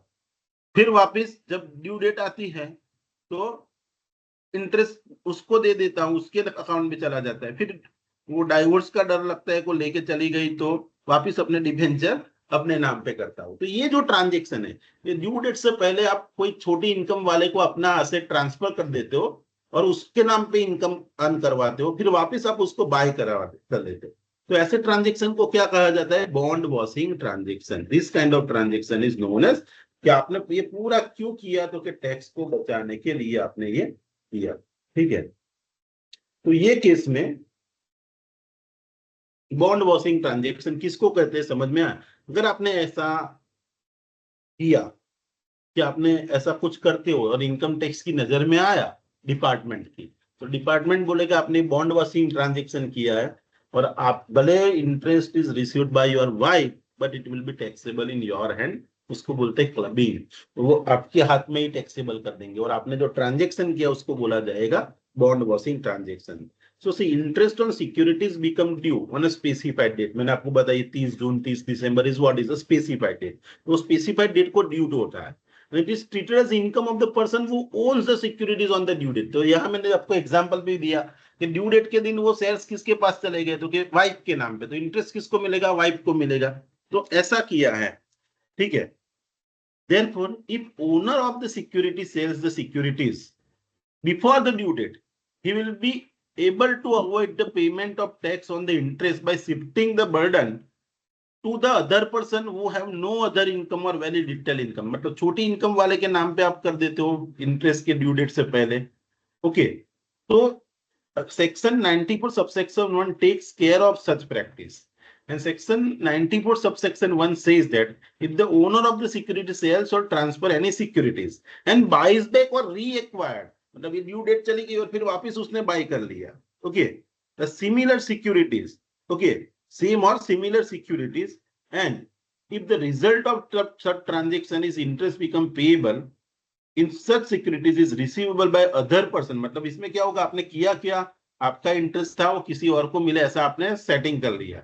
Such interest would be deemed to be a income of transferer, भले मैंने अपनी वाइफ के नाम पे कर दिया है, लेकिन इनकम टैक्स के नजर में आया तो under section 94 subsection 1 it is treated as a bond washing transaction, और भले वाइफ ने रिसीव किया फिर भी वो इंटरेस्ट मेरे लिए ही टैक्सेबल होगा। It will be taxable in the hands of transferor, transferor के लिए टैक्सेबल होगा।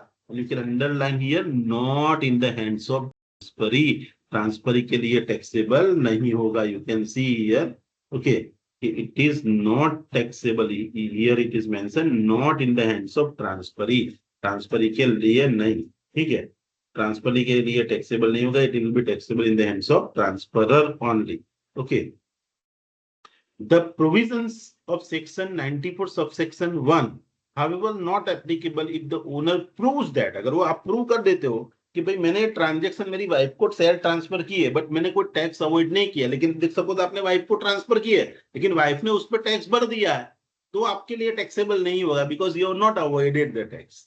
ओके, या तो फिर avoidance of income tax was exceptional and not systematic, आप प्रूव कर देते हो कि भाई या तो it is just a coincidence कि मैं ड्यू डेट पहला मैंने पैसा नहीं जरूर पड़ी, मैं थर्ड पार्टी ने ट्रांसफर करा के एंड इसके पीछे मेरा कोई इंटेंशन नहीं था, ऐसा अगर आप प्रूव कर देते हो तो in that case the interest would be tax would not be taxable in your hand, and this transaction is known as a bond washing transaction.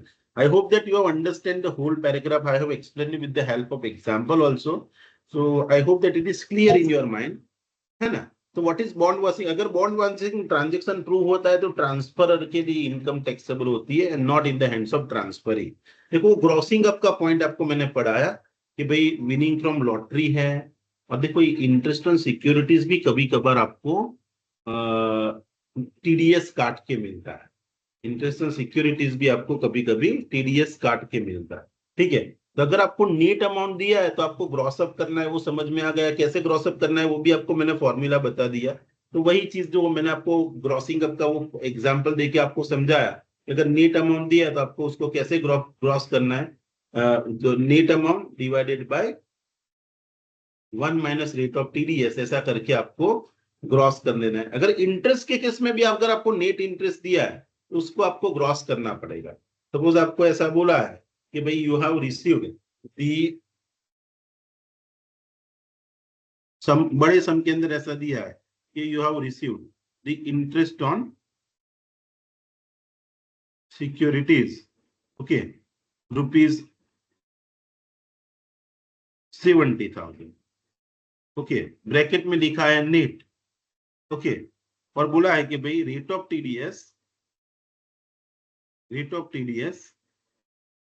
Is 10%। Suppose समझ लो ये अमाउंट दिया 90,000, सपोज ये अमाउंट दिया 90,000 और रेट ऑफ टीडीएस बोला है आपको 10%।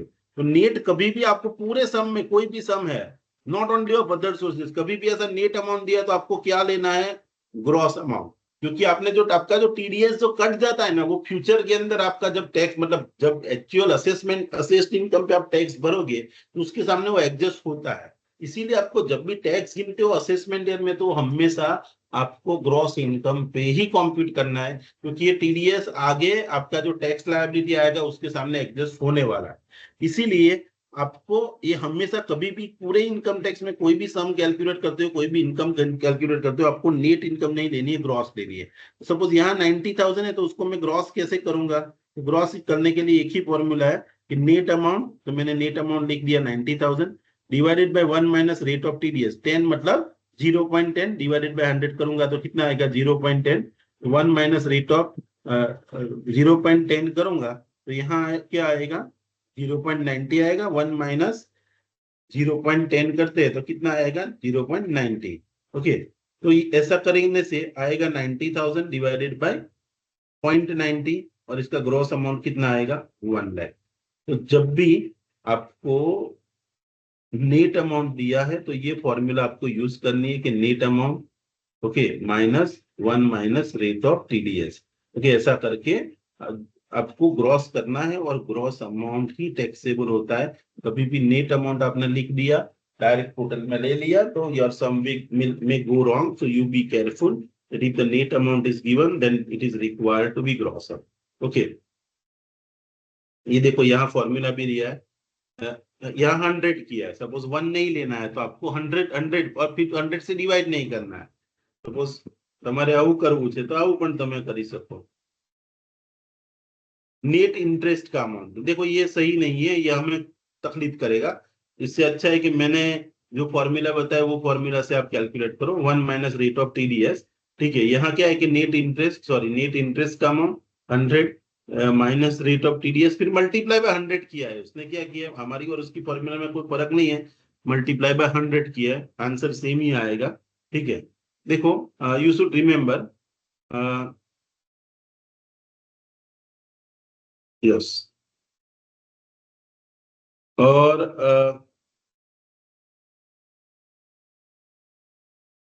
दूसरे पॉइंट देखो, ये इसका पॉइंट मैं पढ़ रहा हूं वापस। Tax is also deducted at source on interest on securities at prescribed rate of the tax for income tax purpose to be charged. Therefore, if the net interest is given, it is required to be gross up. Okay, in case of government securities, bonds, grossing up is not required. देखो government securities और bond में क्या होता है, आपको grossing up करने की जरूरत ही नहीं क्योंकि उसने टीडीएस काटा ही नहीं होगा। ओके, उसने वो टीडीएस काटते नहीं क्योंकि वो टैक्सेबल अमाउंट नहीं होता है। वो काफी सारे सिक्योरिटीज, देखो ये सब सिक्योरिटीज है। 8% गवर्नमेंट सेविंग बॉन्ड है, 7.75% गवर्नमेंट सेविंग टैक्सेबल बॉन्ड है, tax free non government security है, या तो फिर less tax on government, less tax non government securities है।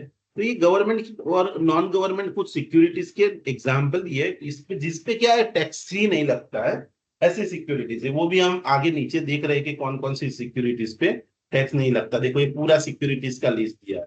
ये सब सिक्योरिटीज ऐसी है जो एग्जम्प्टेड सिक्योरिटीज है, जिसका इंटरेस्ट टैक्सेबल नहीं है। जिसका इंटरेस्ट टैक्सेबल नहीं है तो उसने टीडीएस भी नहीं काटा होगा और आपको ग्रॉसअप करने की भी जरूरत नहीं है। आपको ग्रॉसअप तभी करना है जब सम के अंदर ब्रैकेट में नेट लिखा है तो you have to gross up. Otherwise net नहीं लिखा तो आपको आइडेंटिफाई करने का टैक्सेबल है या नहीं टैक्सेबल है। ठीक है, देखो तो आपको ग्रॉसअप कैसे करना है वो आपको मैंने बता दिया। ओके, टीडीएस के रेट जनरली क्या है, 10% गवर्नमेंट सिक्योरिटीज में होता है। विनिंग फ्रॉम लॉटरी में टीडीएस का रेट कितना होता है 30%। तो सपोज एग्जाम में रेट नहीं दिया और विनिंग फ्रॉम लॉटरी में रेट नहीं दिया, सिर्फ नेट दिखा है, तो यू मस्ट नो तो भाई विनिंग फ्रॉम लॉटरी में 30% ना रेट टीडीएस का पाए तो डिवाइडेड बाय 0.30 करोगे। और अगर आपको दिया है कि भाई गवर्नमेंट सिक्योरिटीज दी है, मतलब सॉरी कोई भी सिक्योरिटीज दी है, बॉन्ड दी है और उसमें नेट अमाउंट दिया है और टीडीएस का रेट नहीं दिया है, तो यू मस्ट नो, आपको याद रखना है भाई इंटरेस्ट ऑन सिक्योरिटीज पे टीडीएस का रेट 10% दिया है। ओके, तो 10% और वहां पे कितना 30% ये याद रख। अब देखो, अभी आप जब इंटरेस्ट ऑन सिक्योरिटीज पे इंटरेस्ट अर्न करते हो तो इंटरेस्ट तो टैक्सेबल है, लेकिन इसके लिए इंटरेस्ट को रियलाइज करने के लिए आप कुछ खर्चे करते हो तो खर्चे का भी डिडक्शन मिलेगा। देखो, following deductions are allowed from the gross interest on securities. तो इंटरेस्ट आप कमाते हो तो टैक्सेबल है, लेकिन इंटरेस्ट ऑन सिक्योरिटीज को कमाने के लिए अगर आपने कोई खर्चा किया है तो खर्चे आपको बाद मिलेंगे। लाइक कलेक्शन चार्जेस, मतलब बैंक में आपने चेक डिपॉजिट किया और बैंक ने कलेक्शन चार्जेस लिया तो collection charges, bank charges is deductible. तो any reasonable sum paid by way of commission और remuneration to the banker or any other person for the purpose of realizing the interest that is allowed as a deduction. Suppose 1 lakh का मुझे interest का check मिला, ठीक है, और मैंने उसके लिए 5,000 रुपये बैंक चार्जेस पे किया, तो what is my net interest, मतलब 1 लाख मिला लेकिन 5,000 तो उसमें मेरा खर्चा हुआ, 5,000 मुझे डिडक्शन मिलेगा और my interest taxable will be how much 95,000। Same way suppose समझ लो इंटरेस्ट ऑन लोन, अगर आपने कोई लोन लिया है सिक्योरिटीज में इन्वेस्ट करने के लिए, कुछ लोग ऐसे होते हैं કે ભાઈ એને એવું ખબર પડી કે ગવર્મેન્ટની કોઈ સિક્યુરિટીઝ છે તો તેના પર માર્કેટ ઇન્ટરેસ્ટ રેટ 15% છે. ઓકે, તો અમુક લોકો જો બહુ વ્યવસ્થિત પ્લાનિંગ કરતા હોય એ લોકો શું કરે તો કે એક લોન લઈ લેશે કે બેંક કેટલું લેશે મારા પાસે વ્યાજ તો કે 8%. બેંક પાસેથી 8% લોન લીધી, ये पैसा आया नहीं, that they have put into securities, तो सिक्योरिटीज में उसने इन्वेस्ट कर दिया. ओके, और सिक्योरिटीज पे आपको क्या मिलता है तो कि 15% इंटरेस्ट मिलता है. सपोज समझ लो आपने 1 लाख की लोन ली और बैंक से लोन ली तो आपको साल का बैंक को कितना इंटरेस्ट पे करना पड़ेगा 8,000. ठीक है, और सिक्योरिटीज में इन्वेस्ट किया और सिक्योरिटीज वाला आपको कितना इंटरेस्ट दे रहा है तो कि 15,000. तो 15,000 आपने इंटरेस्ट कमाया, लेकिन ये इन्वेस्टमेंट करने के लिए आपने 1 लाख की लोन दी थी, उसके आपने 8,000 इंटरेस्ट पे भी किया है, वो आपका क्या है संचार. तो आपने कितना कमा लिया 7,000 रुपया. मतलब आपने ये 7,000 कमाने के लिए क्या किया, लोन लिया जो कम रेट वाला था, इन्वेस्टमेंट किया जिसपे आपको ज्यादा इंटरेस्ट मिलता है. तो जो इंटरेस्ट आपने पे किया जिस लोन के लिए, that interest is allowed as a deduction. तो आपने बैंक चार्जेस पे किए उसका डिडक्शन मिलेगा. अगर आपने ऐसा कोई लोन ले रखा है सिक्योरिटीज में इन्वेस्ट करने के लिए तो उसका कोई इंटरेस्ट पे किया है तो that interest is also allowed as a deduction. Okay, और ये वाला पॉइंट मैंने आपको जो point number C, any other expense. C other expense मतलब सपोज ये इंटरेस्ट को कमाने के लिए आपने कोई दूसरा खर्चा किया. देखो, any other expenditure not being a capital expense. Revenue expense कोई भी किया है होनली और एक्सक्लूसिवली फॉर मेकिंग और अर्निंग द इंटरेस्ट इनकम. तो इंटरेस्ट इनकम को अर्न करने के लिए आपने दूसरा कोई भी खर्चा किया, it is allowed as a deduction. Suppose समझ लो कि आपने डीमेट के चार्जेस पे किए या तो फिर आपने कोई ब्रोकरेज पे की तो that is allowed as a deduction. और देखो ये वाला जो पॉइंट है मैंने आपको पढ़ाया था उस दिन परसों इवनिंग में कि भाई इंटरेस्ट ऑन कॉम्पेंसेशन और एनहेंस कॉम्पेंसेशन, ये पॉइंट अच्छे से समझना, ये सब में आता भी है. तो deduction from the interest on compensation और एनहेंस कॉम्पेंसेशन, देखो ये सिक्योरिटी का इंटरेस्ट नहीं है, ये किस चीज का इंटरेस्ट है, इंटरेस्ट ऑन एनहेंस कॉम्पेंसेशन. ठीक है, तो ये पॉइंट क्या कहना चाहते हैं बहुत ध्यान से समझना, बड़े सम में भी आता है. मैंने आपको आगे भी पढ़ा है कि कॉम्पेंसेशन क्या होता है. कॉम्पेंसेशन यहां इसका मतलब होता है कि अगर आपके पास कोई लैंड है और आपके पास कोई बिल्डिंग है, आपको इसको नहीं बेचना है, आपको इसको नहीं बेचना है और गवर्नमेंट आपसे ले लेना चाहती है क्योंकि वहां से कोई रोड निकल रहा है, कोई ब्रिज निकल रहा है या तो पूर्व जमीन से कुछ मिनरल्स मिल रहा है तो गवर्नमेंट आपसे ले लेती है. इसको कहते हैं हम कंपल्सरी एक्विजिशन. इसको हम कहते हैं कंपल्सरी एक्विजिशन. तो अगर आपका जो लैंड है बिल्डिंग उसका कंपल्सरी एक्विजिशन हो गया, ठीक है, फिर गवर्नमेंट ने डिसाइड किया कि आपको हम 10 लाख रुपए ये जमीन के देंगे तो आपको 10 लाख मिलते हैं. लेकिन गवर्नमेंट के क्या केस में क्या होता है, वो टाइम पे पैसा नहीं देती है. आज जमीन ले ली, 2 साल के बाद आपको ये 10 लाख देगी. तो ये 10 लाख वो तो मैंने आपको बताया कि this is not your income. आपकी जमीन गई उसके सामने पैसा मिला और जब सपोज ये जमीन की वैल्यू 5 लाख थी और आपको 10 लाख मिला तो ये 5 लाख और 10 लाख का जो डिफरेंस है आपका कैपिटल गेन है, वो तो कहाँ टैक्सेबल होगा, कैपिटल गेन में. लेकिन ये 10 लाख आपको ये गवर्नमेंट ने 2 साल लेट दिया तो वो क्या करती है, आपको ये 10 लाख वैसे ब्लाइंड नहीं देती, उसके साथ आपको इंटरेस्ट भी देती है 2 साल का. तो आपको इंटरेस्ट मिला और वो इंटरेस्ट मिला सपोज समझ लो 25,000 रुपया आपको इंटरेस्ट मिला. तो this interest is known as what, this interest is known as interest on compensation. This interest is known as interest on compensation.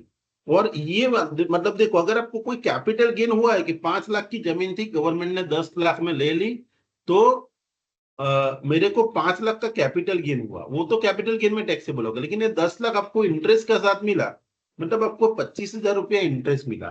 So this 25,000 interest you have received.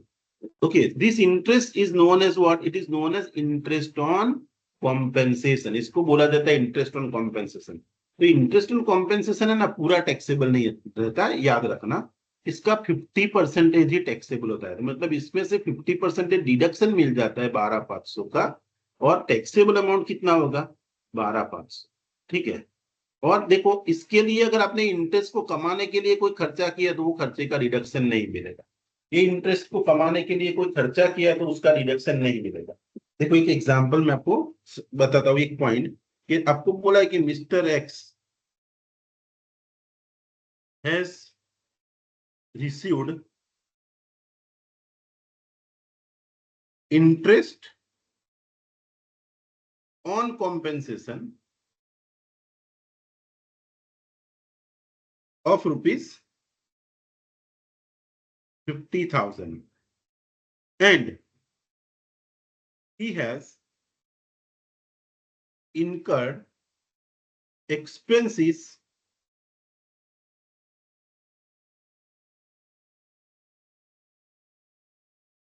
of rupees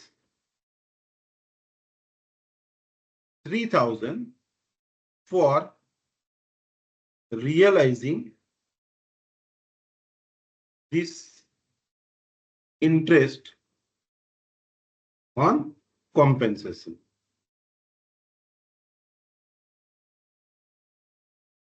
Determine taxable amount. आपको पूछा है taxable amount कितना होगा। देखो mister x को interest on compensation कितना मिला, he has received the interest on compensation of rupees 50,000, उसको 50,000 इंटरेस्ट मिला। ये इंटरेस्ट को कमाने के लिए इसने कितना खर्चा किया 3,000। मैंने आपको ऐसा पढ़ा है कि कोई भी खर्चा करते हो तो डिडक्शन मिलता है, लेकिन so far as this interest on compensation is concern उसमें फ्लैट डिडक्शन मिलता है। तो देखो आपने रिसीव कितना किया, यू रिसीव्ड रुपीज 50,000, तो देखो यहां से आपको 50% का फ्लैट डिडक्शन मिलेगा। तो डिडक्शन एट द रेट 50%, मतलब 50,000 में से आपको 25,000 का फ्लैट डिडक्शन मिलेगा। आपने खर्चा कितना किया सिर्फ 3,000, तो ये 3,000 का डिडक्शन नहीं मिलेगा, लेकिन जितना भी इंटरेस्ट है उसका 50% डिडक्शन मिल जाएगा। तो what is the taxable amount, the taxable amount will be remaining 25,000, और ये 3,000 का हमें कुछ नहीं करना है, ये ध्यान रखना है। ठीक है, समझ में आया आपको ये point? Hello, Yes, sir. Yes, sir. Yes, sir. okay beta, now let us come to the next point. ठीक है, only deduction will be allowed when the dividend income will be okay, only the deduction that will be allowed against the dividend income will be interest, and that shall be restricted to 2% of dividend, 20%। मतलब देखो यहाँ ये language proper नहीं है, लेकिन ये point ऐसा कहना चाहते हैं कि अगर बाकी सब में मैंने क्या बताया कि अगर आपने कलेक्शन चार्जेस का खर्चा किया डिडक्शन मिलेगा, आपने कोई लोन लिया तो उसका भी डिडक्शन मिलेगा, और इंटरेस्ट एक्सपेंडिचर मतलब आपने कोई दूसरा भी खर्चा किया तो डिडक्शन मिलेगा। ये कॉम्पेंसेशन वाला पॉइंट तो अलग है। लेकिन जब इंटरेस्ट आप गिनते हो, इंटरेस्ट मतलब आपको इंटरेस्ट मिला है और इंटरेस्ट को रियलाइज करने के लिए आपने कोई खर्चा किया, तो खर्चे का मैक्सिमम लिमिट क्या है कि कहां तक मिलेगा, तो यहाँ बोला कि 20% ऑफ डिविडेंड। देखो only deduction that will be allowed against the dividend income will be interest, will be of interest, and that too shall be restricted to 20% of dividend income। मतलब यहाँ पे कहने का मतलब क्या है, ये पॉइंट सिक्योरिटीज का नहीं है, डिविडेंड का। ये पॉइंट डिविडेंड के रिलेटेड है कि सपोज मैंने XYZ कंपनी से मुझे डिविडेंड मिला, ओके, और डिविडेंड मुझे मिला 50,000, और ये कंपनी जहां पे मैं शेयर्स में इन्वेस्टमेंट किया, वो शेयर में इन्वेस्टमेंट करने के लिए मैंने एक लोन ली थी, और वो लोन का मैंने इंटरेस्ट पे किया है, समझ लो 6,000 रुपया। कितना इंटरेस्ट पे किया 6,000, और मैंने इसको ये डिविडेंड को रियलाइज करने के लिए मैंने बैंक चार्जेस पे किए हैं, वो है मेरा 1,000 रुपया। और आपको बोला गया है कि भाई ये डिविडेंड है, वो कितना टैक्सेबल अमाउंट होगा वो आप डिटरमाइन करिए। ओके, ये डिविडेंड आपको 50,000 मिला है। ओके, और ये डिविडेंड तो आपने क्या किया कि ये डिविडेंड मिला, तो डिविडेंड कमाने के लिए आपने जो शेयर्स में इन्वेस्टमेंट किया, वो इन्वेस्टमेंट करने के लिए आपने एक लोन ले रखी है, और वो लोन पे आपने 6,000 इंटरेस्ट पे किया। ठीक है, और ये डिविडेंड को रियलाइज करने के लिए आपने 1,000 का खर्चा किया। अब इस question is that whatever dividend you have realise, उसमें से कितना टैक्सेबल होगा। तो देखो ये पॉइंट आप पढ़िए, ये लाइन वापस पढ़िए। The only deduction that will be allowed against the dividend income will be of interest। मतलब डिविडेंड में से सिर्फ एक ही डिडक्शन मिलता है, वो किस चीज का, क्योंकि वो डिविडेंड कमाने के लिए आप जब शेयर में इन्वेस्टमेंट करते हो और उसमें अगर आपने कोई लोन लिया और लोन का इंटरेस्ट पे करते हो, तो लोन का इंटरेस्ट का ही डिडक्शन मिलेगा। मतलब वो बैंक चार्जेस का कोई डिडक्शन नहीं मिलेगा। Only dividend is allowed. Okay, and that is to be restricted to 20% of income. Okay, and that is 20% of the dividend income। मतलब डिविडेंड इनकम का 20% तक ही डिविडेंड, मतलब देखो डिविडेंड के केस में बैंक चार्जेस का और वो सब का डिडक्शन नहीं मिलेगा, सिर्फ लोन का इंटरेस्ट है उसका ही डिडक्शन मिलेगा, मतलब ये नहीं मिलेगा। अभी देखो ये 50,000 है, उसके 20% तक का ही आपको डिडक्शन मैक्सिमम ये लोन के इंटरेस्ट का भी मिल सकता है। तो 50,000 का 20% कितना होता है, 10,000, और मेरा ये इंटरेस्ट कितना मैंने पे किया है, 6,000, मतलब पूरे 6,000 का मिल जाएगा deduction. What will be my deduction taxable dividend income, 50,000 minus 6,000, मतलब 44,000 इज माय इनकम। लेकिन समझ लो ये केस में ऐसा है कि ये इंटरेस्ट का खर्चा मैंने 12,000 किया, तो मतलब मुझे 50,000 रुपया डिविडेंड मिला, लेकिन ये डिविडेंड कमाने के लिए मैंने जब शेयर खरीदे तो शेयर को बाय करने के लिए एक लोन लिया है, और लोन का इंटरेस्ट मैंने 12,000 पे किया है। Will this 12,000 allowed, answer is no, it is restricted to 20%। मेरा डिविडेंड इनकम कितना है 50,000, उसका 20% कितना है 10,000, और मेरा एक्चुअल खर्चा कितना है 12,000, तो पूरा 12 का डिडक्शन नहीं मिलेगा। You can claim the deduction only up to 20%। तो मैक्सिमम लिमिट कितना है, तो अगर ये 12,000 10 से ज्यादा है तो यहाँ मुझे डिडक्शन 10,000 का ही मिलेगा। तो ये केस में मेरी टैक्सेबल इनकम 40,000 ही हो। ठीक है, समझ में आया ये पॉइंट। डिविडेंड में से सिर्फ एक डिडक्शन मिलता है, दैट इज ओनली इंटरेस्ट, और वो भी कितना डिडक्शन मिल सकता है, तो क्या maximum 20% of the dividend income. आपकी जो टोटल डिविडेंड इनकम है उसका सिर्फ 20% तक का ही आपको डिडक्शन मिलेगा, उससे ज्यादा आपको नहीं मिलेगा। ठीक है, समझ में आया ये point. Hello, Yes, sir. Okay Yes, बेटा, okay. Now the next point is, देखो इंटरेस्ट ऑन एग्जम्प्टेड सिक्योरिटी। देखो जनरली मैं ऐसा मानता हूं कि मुझे आपको रट्टा नहीं मरवाना चाहिए, लेकिन ये याद रखना पड़ेगा आपको लाइन टू लाइन, ये वाला पॉइंट नंबर 10, क्योंकि सम्स आएंगे, सम्स के अंदर आपको ऐसा पूछा जाएगा कि ये सिक्योरिटीज है। देखो बाकी सभी सिक्योरिटीज का इंटरेस्ट होगा वो टैक्सेबल होगा। अगर नेट अमाउंट दिया है तो आपको ग्रॉस करना पड़ेगा, उसके लिए जो भी खर्चा किया है वो उसका डिडक्शन मिलेगा आपको। ठीक है, तो ये सब पॉइंट तो आपको मैंने बताया, लेकिन आपको ये पॉइंट भी ध्यान रखना है कि ये जो ये 10-15 सिक्योरिटी का जो पूरा लिस्ट दे रखा है, इसका अगर आपको इंटरेस्ट मिला तो वो टोटली एग्जम्प्ट फ्रॉम टैक्स है। ठीक है, उस पे मतलब आपको सम में दिया है तो आपको पता होना चाहिए एग्जम्प्ट है। जैसे आगे नीचे मैं आपको सम में बताता हूँ तो आपको पता चले।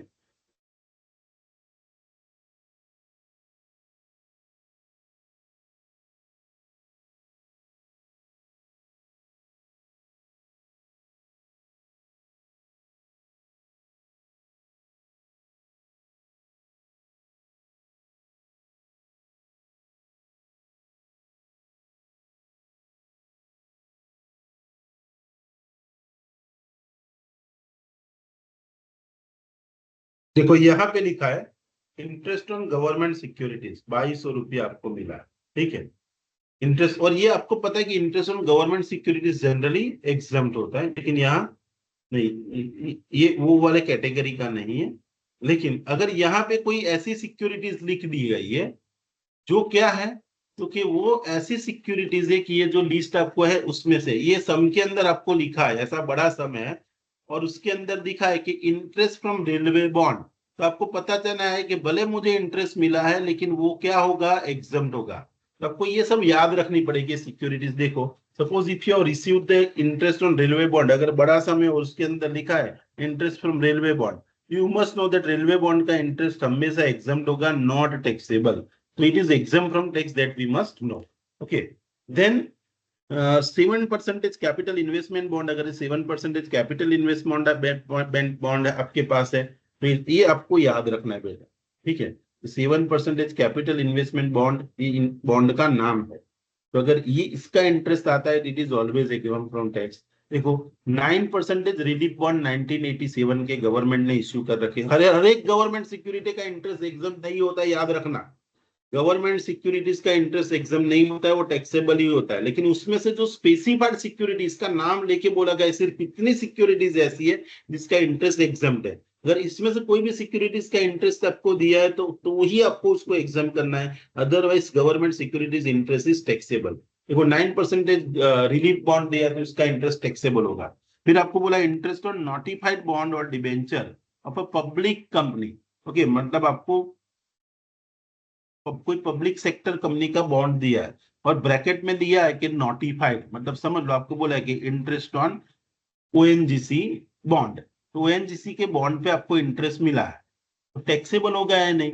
तो ओएनजीसी के बॉन्ड से मिलने वाला इंटरेस्ट टैक्सेबल है। लेकिन अगर आपको ब्रैकेट में ऐसा लिखा है इट इज नोटिफाइड, मतलब गवर्नमेंट ने नोटिफाई कर दिया है, तो मतलब क्या होगा, तो एग्जम्प्ट होगा। अगर कोई भी गवर्नमेंट की कंपनी है और उसकी सिक्योरिटीज है और उस पे अगर आपको इंटरेस्ट मिला है तो वो क्या होगा, it is taxable, sorry it is exempt. तो नोटिफाइड गवर्नमेंट सिक्योरिटी, गवर्नमेंट ने नोटिफाइड सिक्योरिटीज का लिस्ट दे रखा है, ये यहाँ नहीं है। उसमें गवर्नमेंट आपको सिर्फ इतना रखना है कि कोई भी सिक्योरिटी गवर्नमेंट की कंपनी की है और वो दी गई है समय और ब्रैकेट में नोटिफाइड दिया है तो आपको उसको एग्जाम कर देना है। Then see interest on securities held by the welfare commissioner, okay, और interest on deposit for the benefit of the victims of the Bhopal gas leak disaster. देखो जब भोपाल में गैस डिजास्टर हुआ था गवर्नमेंट के पास पैसे नहीं थे तो गवर्नमेंट ने बॉन्ड इश्यू किए थे, पब्लिक से पैसे लिए थे और उस टाइम पे बोला था कि इस पे आपको इंटरेस्ट मिलेगा।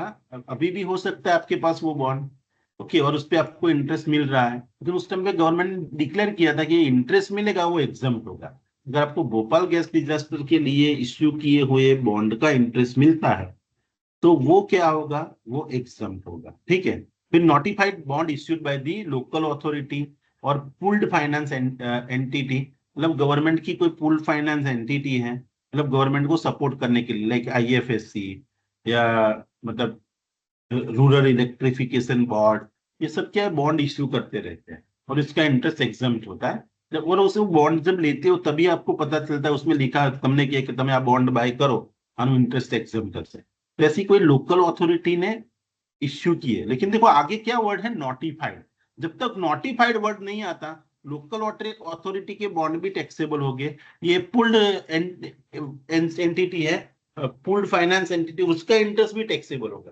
कि इसको आपको एग्जाम कब करना है, अगर नोटिफाइड वर्ड लिखा है तो ही, मतलब आपको लिखा है नोटिफाइड गवर्नमेंट सिक्योरिटी, आपको लिखा है notified local authority bond, notified full finance entity, तो ही एग्जाम दो। हाँ hello hello, anyone has any question? Just a minute.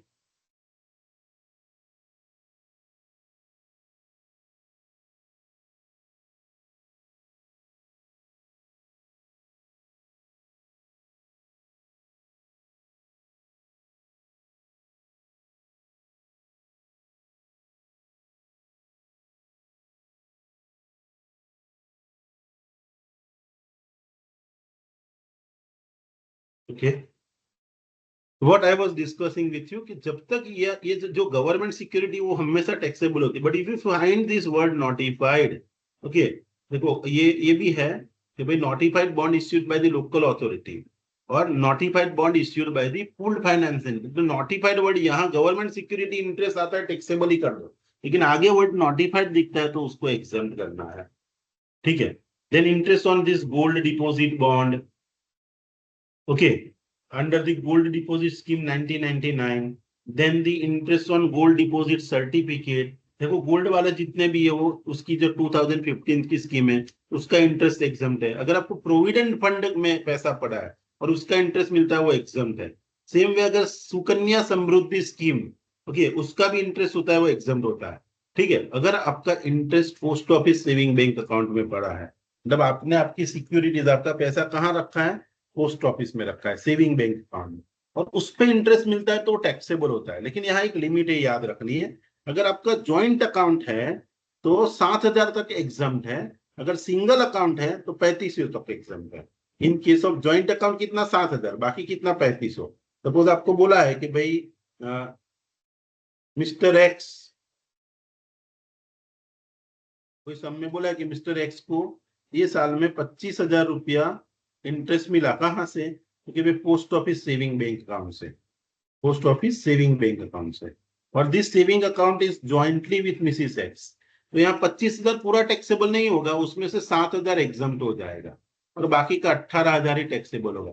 ये अकाउंट कैसा है, ज्वाइंट है, इसीलिए। अगर आपको बोला है कि ये अकाउंट सिर्फ सिंगल ही ऑपरेट करते हैं मिस्टर एक्स, तो उसको कितना इंटरेस्ट मिला है, 25,000, तो 25,000 में से 3500 एग्जम्प्ट हो गए और रिमेनिंग अमाउंट, ओके, जो भी आता है 21,500 वो टैक्सेबल होगा। ठीक है, तो आपको ध्यान रखना है, अगर सिंगल अकाउंट है तो 3500 तक का एग्जम्पशन मिलता है, और अगर ज्वाइंट अकाउंट है तो 7,000 तक का एग्जम्पशन मिलता है। ठीक है, तो ये मतलब देखो, ये सिक्योरिटीज आपको याद रखनी है, बाकी सब याद रह जाए ऐसी है।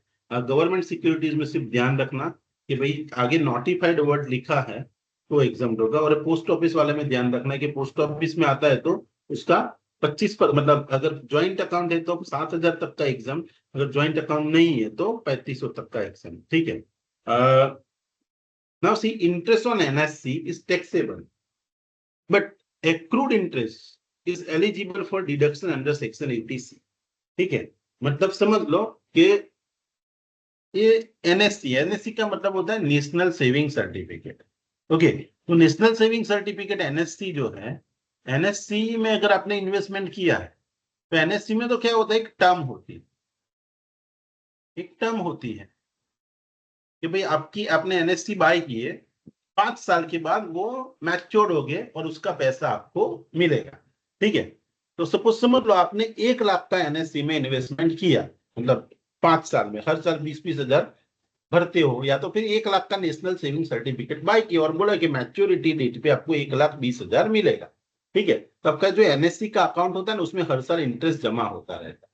ठीक है, और जब मैच्योरिटी होगी तो उस दिन आपको 1,20,000 मिल जाएगा। ठीक है, तो क्या होगा, हर साल वहां पे जो यहाँ पे क्या बोला है कि interest but accrued interest is eligible for deduction. इसका मतलब ऐसा हुआ कि जो इंटरेस्ट अप्रूव किया है, मतलब अगर आपको एनएससी का इंटरेस्ट मिला 20,000 रुपये, ठीक है, तो यहाँ इनकम फ्रॉम अदर सोर्सेज में उसको आपको टैक्सेबल कर देंगे। ठीक है, उसको आप टैक्सेबल कर देंगे। लेकिन जब आपकी ग्रॉस टोटल इनकम कंप्यूट करोगे, ओके, तो उसमें आपको 80C के अंदर एनएससी का इंटरेस्ट जो है 20,000, उसका आपको क्या मिल जाएगा, deduction. So ultimately it not taxable है, लेकिन क्या है कि आपने जब जो एक्रूड किया है, मतलब यहाँ अब तक आपने जो अर्न किया है, ओके, वो समझा रहा हूं क्या होता है, जस्ट इन मिनट।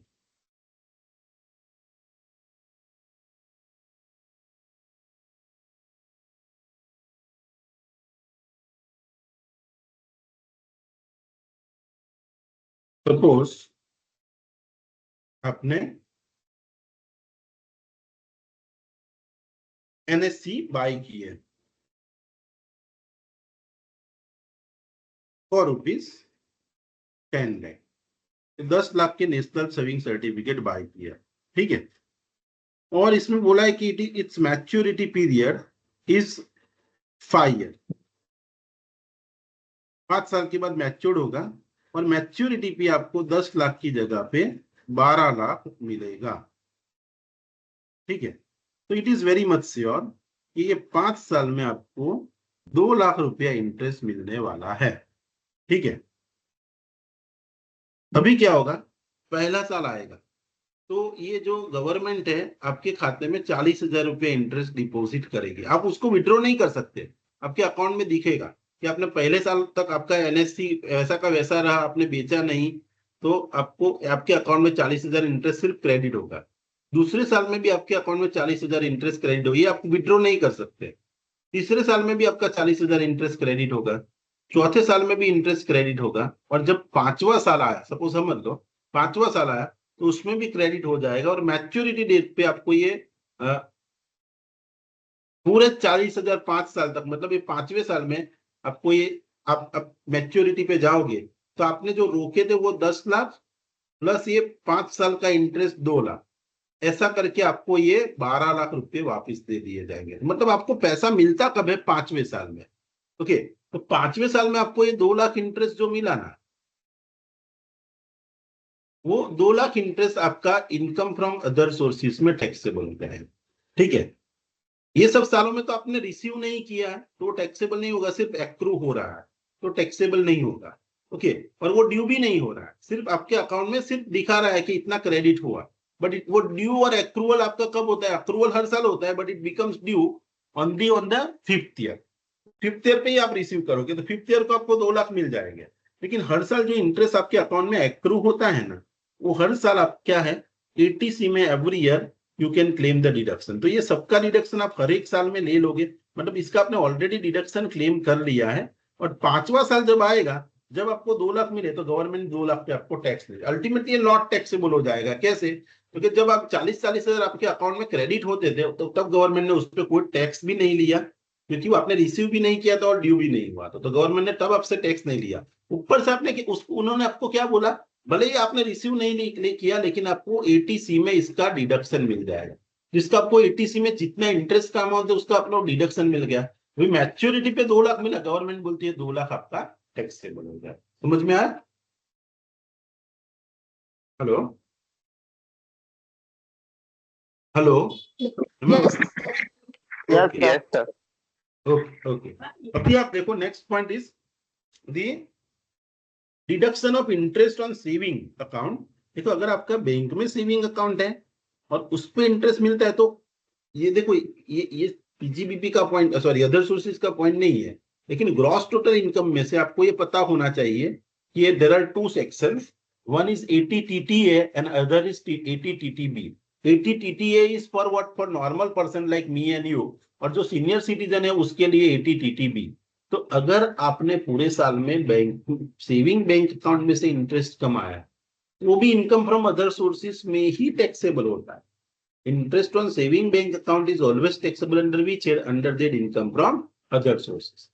वहां से आपको कोई डिडक्शन नहीं मिलेगा। हाँ, लेकिन आपकी जो ग्रॉस टोटल इनकम होगी उसमें ये 80 का जो सीरीज है, वो 80 की सीरीज के हिसाब से सेक्शन 80 टीटीबी में अगर आपने interest bank saving bank account से कमाया है तो आपको 10,000 तक का इंटरेस्ट का डिडक्शन मिलेगा, और अगर आप सीनियर सिटीजन हो तो 50,000 का डिडक्शन मिलेगा। અત્યારે આપણે આને ધ્યાનમાં રાખવાની કોઈ જરૂર નથી, એનું કારણ છે આપણે અધર સોર્સિસ ભણી રહ્યા છે, પણ એ આને એટીટીટી બી આપણે આગળ ભણીશું, બરાબર?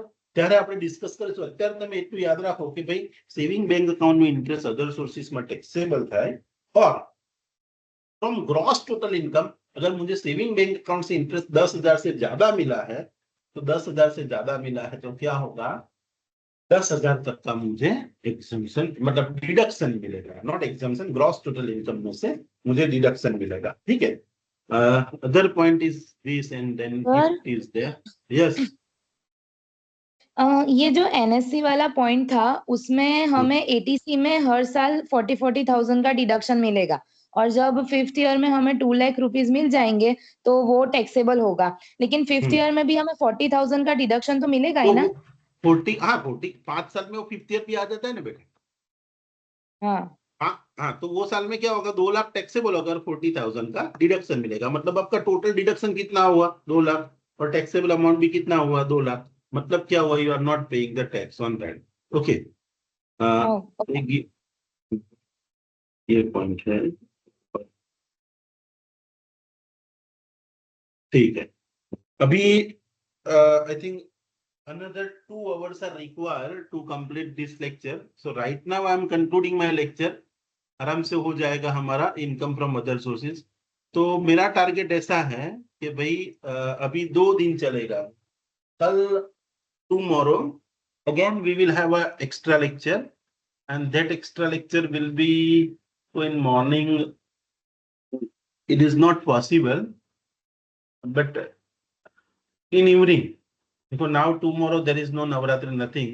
So कल हम ऐसा करते हैं, 5 बजे से लेके 5 या 5:15 मैं चालू करूंगा, और वहां से 6, 7, 8 तक भी खिंचता है ले लेंगे। और ये अदर सोर्सेज को हो सके तो मतलब ऐसा कोई आप बोर हो गए हो तो ज्यादा नहीं खींचेंगे, लेकिन कल ऐसा टारगेट है कि भाई अदर सोर्सेज के सभी थियोरिटिकल पॉइंट और सम्स हम कल कर दे।